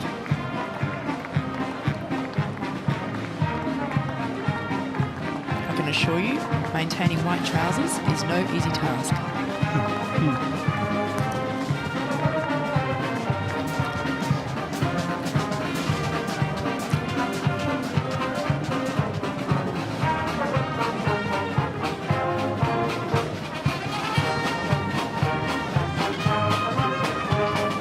They're being followed by Commonwealth contingents, the British Commonwealth veterans and descendants, and as you can see, the Parachute Regiment with its battle honours dating from Normandy through to recent deployments. These are British service personnel led by Colin Saunders, and this unit was this British Commonwealth occupation force served in Japan alongside the Australians, but they also had occupation forces in Germany and other former enemy countries. Their association was formed over 20 years ago, bringing British ex-forces veterans together here in Australia.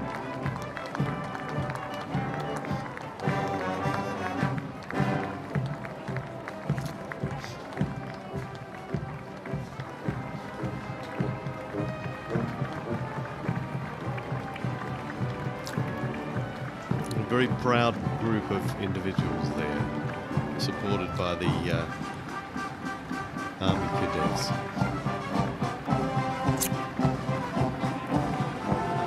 Now these have got to be Gurkhas. That's right. The cross kukris there on the banner, the Brigade of Gurkhas. Of course, Gurkhas have served alongside Australians since the Gallipoli campaign, part of the 29 Brigade on Gallipoli, and they were part of the August offensives in 1915 and have served alongside Australians ever since, most notably, I guess, and certainly in my lifetime during the confrontation with Indonesia in Borneo. The Gurkhas served alongside 3 and 4 RAR during confrontasi.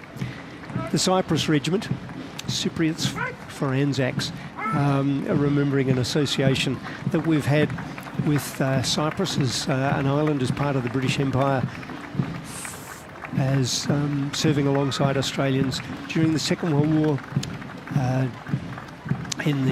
around the Mediterranean.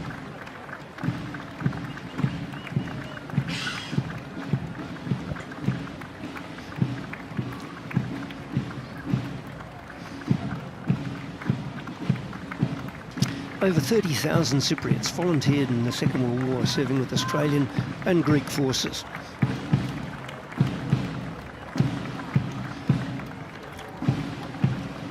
Next up, we have the Fijian Ex-Servicemen and Women's Association. Bula to all our Fijians. The Fijians have served alongside Australia in World War II in the Solomons, Malaya, and more recently in Timor-Leste, Bougainville and Afghanistan.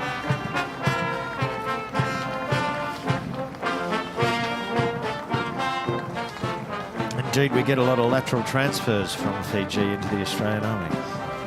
I think you get them in the Navy as well. We do. We have a very close relationship with the Fijian Navy and across all the forces, serving side by side, both on land and sea.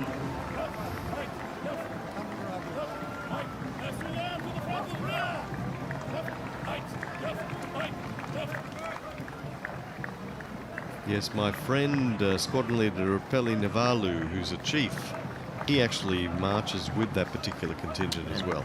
Here we have the Royal Hong Kong Regiment, led by Warrant Officer Class 1 Patrick Chung. Formed in 1854 to defend the colony. They fought in World War II during the defence of Hong Kong. They were awarded the Hong Kong Battle Honour in 1957. They were disbanded in 1995 after 141 years, and they served alongside Australians in the Boer War. There were some children from the Barker College Cadet Unit marching with them there.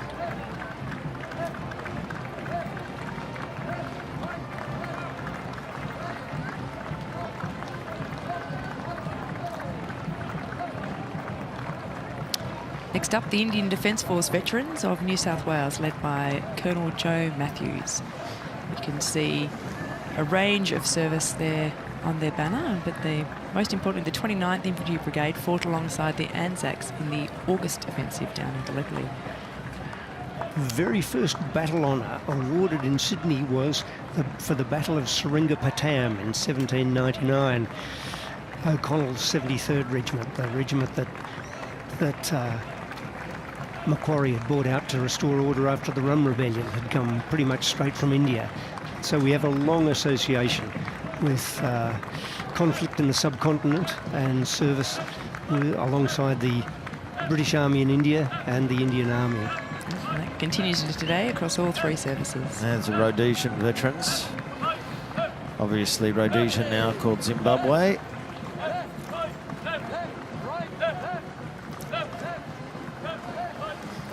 But our connections with Rhodesia particularly date to the war in South Africa from 1899 to 1902 against the Boers, and of the 6 Victoria Crosses awarded to Australians, at least one of them was earned in what is now Zimbabwe, then Rhodesia.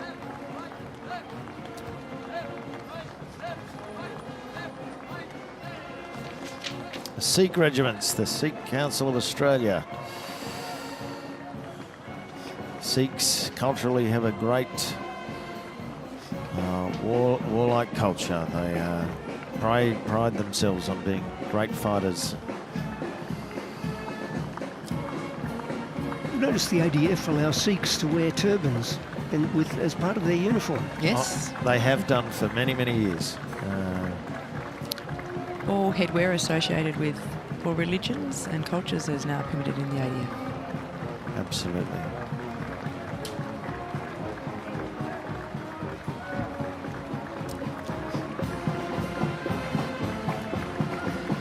Like Rhodesia, these South African veterans, we served alongside the South Africans from the Boer War through to the current day. South African aviators supported the Royal Australian Regiment during the Korean War, but it was Australians serving in South Africa from 1899 to 1902 that we sent 16,000 soldiers as members of our colonial contingents, but at least that many served in South African units, and including Alfred Shout, the first New South Welshman to earn the Victoria Cross, had served in a South African unit during the Boer War.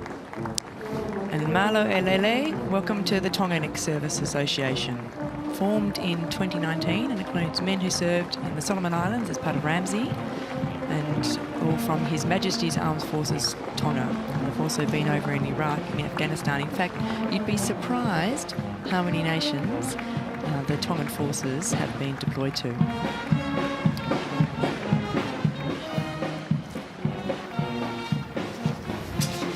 And we can see there the Maltese concert band marching along there. Concert band, formerly Our Lady Queen of Peace Maltese Band, established in 1976.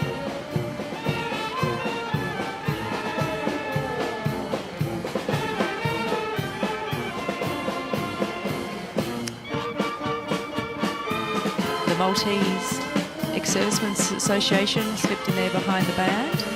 They've been marching on Anzac Day for 50 years. Now, Malta was absolutely vital in World War II due to its location near key shipping lanes. Two sailors served on HMAS Sydney that was lost off Western Australia.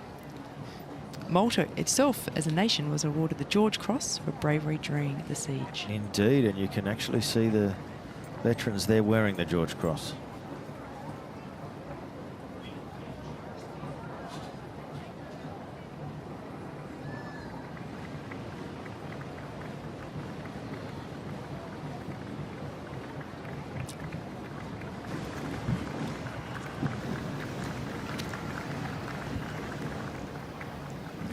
Great to see the pride that's shown. Yeah. Brad, you've mentioned that as we commemorate many anniversaries this year, you've been busy there at the Anzac Memorial. Why don't you share with us some of the work that you've been doing recently? Well, thanks, Miriam. It's been 90 years since the Anzac Memorial opened, and so as a consequence, we've mounted an exhibition of some of the treasures, some of the artefacts. Those generations have passed, but the objects that they've left, the objects that are imbued with the stories, have been deposited at the Anzac Memorial. In fact, that image of John Hutchison, one of the last Australian engineers to leave Vietnam, and his son served in the Royal Australian Regiment, and the family donated his collection when John died just a few years ago. And so, these objects that have been treasured by families for generations are now coming to us so that we can preserve them and present them to a whole new generation. And so we're not trying to tell a grand narrative. We just want people to know that each of these artefacts have personal stories. And so the memorial's crowned with concrete figures of men and women in uniform. We hope that our displays give personal stories, give a face, give a personality, give a lived experience to each of those concrete figures. They represent the men and women who have served Australia from colonial times and continue to do so at present and into the future. Certainly such a strong personal connection that people have. And just share with us a little bit more about the extent of the collection. And we have the permanent exhibition as well, of course, which people can always come along and look at. Yeah, look, what on the screen at the moment is an image of a picture plan model. I was always captivated by them as kids visiting the Australian War Memorial. That one tells the story of the last seconds of the life of Clarence Jeffries from Newcastle, New South Wales, who earned a posthumous Victoria Cross. These are some of the banners that the RSL have given us from Anzac Day marches past. This one remembering AIF veterans from the Great War. This is a thank you banner displayed in 1986 when the Vietnam Veterans Welcome Home March was staged through Sydney in 1987. Talking about keeping the spirits lifted at a coming home parade, nothing like the entertainers and the war correspondents that keep the story alive and keep the troops fighting. Led today by Ian Robinson, the Forces Entertainment Association started with a small group of Vietnam entertainers, but today we have entertainers who perform for our troops and sailors all around the world. If you've had the privilege of deploying, I'm sure you've seen the likes of Kylie Minogue, John Farnham, many more. I could hate to tell you that we had free concerts and really got us rousing. Thank you to your contribution to our entertainers for keeping troop morale alive. Not to be outdone by the Salvation Army Brass Band, of course, who are here marching with us today. And they have a very long history in Australia, being first established in 1881 in Adelaide, South Australia.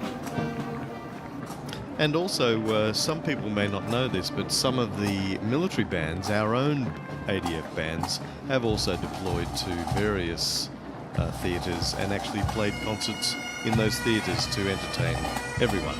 So here are the some of the entertainers and the correspondents.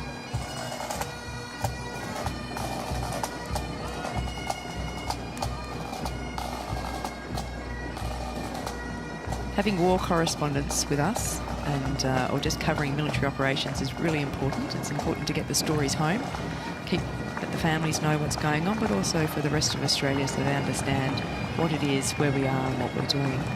Going right back to Charles Bean, the most well-known, and then into our modern-day correspondence. We thank you for your service and for your coverage. This here is the Parramatta RSL Caledonian Pipe Band. And it was formed after a motion under committee meeting on the 3rd of April 1944. The band is now a social band with many members, performing and playing in competitions. It's one of a handful of bands that still maintains the traditional full military dress uniform while on parade and wears the Campbell of Loddon tartan. And here we have Sydney Legacy, led by the President, Ian Thompson. They're commemorating 100 years, or commemorated 100 years in 2023. It's a unique Australian tradition. Legacy was born out of the trenches where a promise was made to a dying mate. Said to his dying friend, the dying friend said to him, look after the missus and the kids, and the mate kept that promise, and out of that was formed Legacy. It's a great organisation. It does such wonderful good work. Supporting 43,000 partners and 1,800 dependent children. It's something that is close to all our service personnel's hearts. And as does the War Widows and Families of Veterans, another ex-service organisation which is integral in this sort of ex-service organisation fabric. All of these organisations play a role in supporting families and making sure that they have the support, care and love. Led by Lynn Boyd, and as you mentioned, I mean, these are an integral part of every Anzac Day parade, as those that waited at home.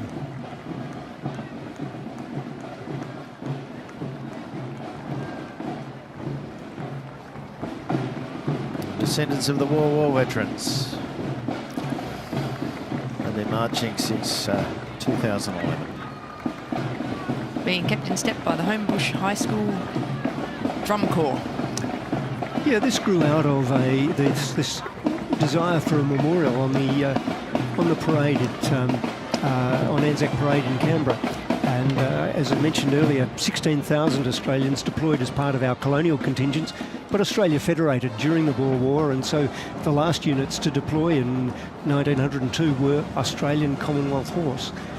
Now, they're followed by the descendants of those who'd served in the 1st Australian Imperial Force, the unit created in August 1914 to be Australia's component of the British Expeditionary Force, the war against the Central Powers from 1914 to 1918. You can count me in those ranks. That's my lineage. Absolutely, me too.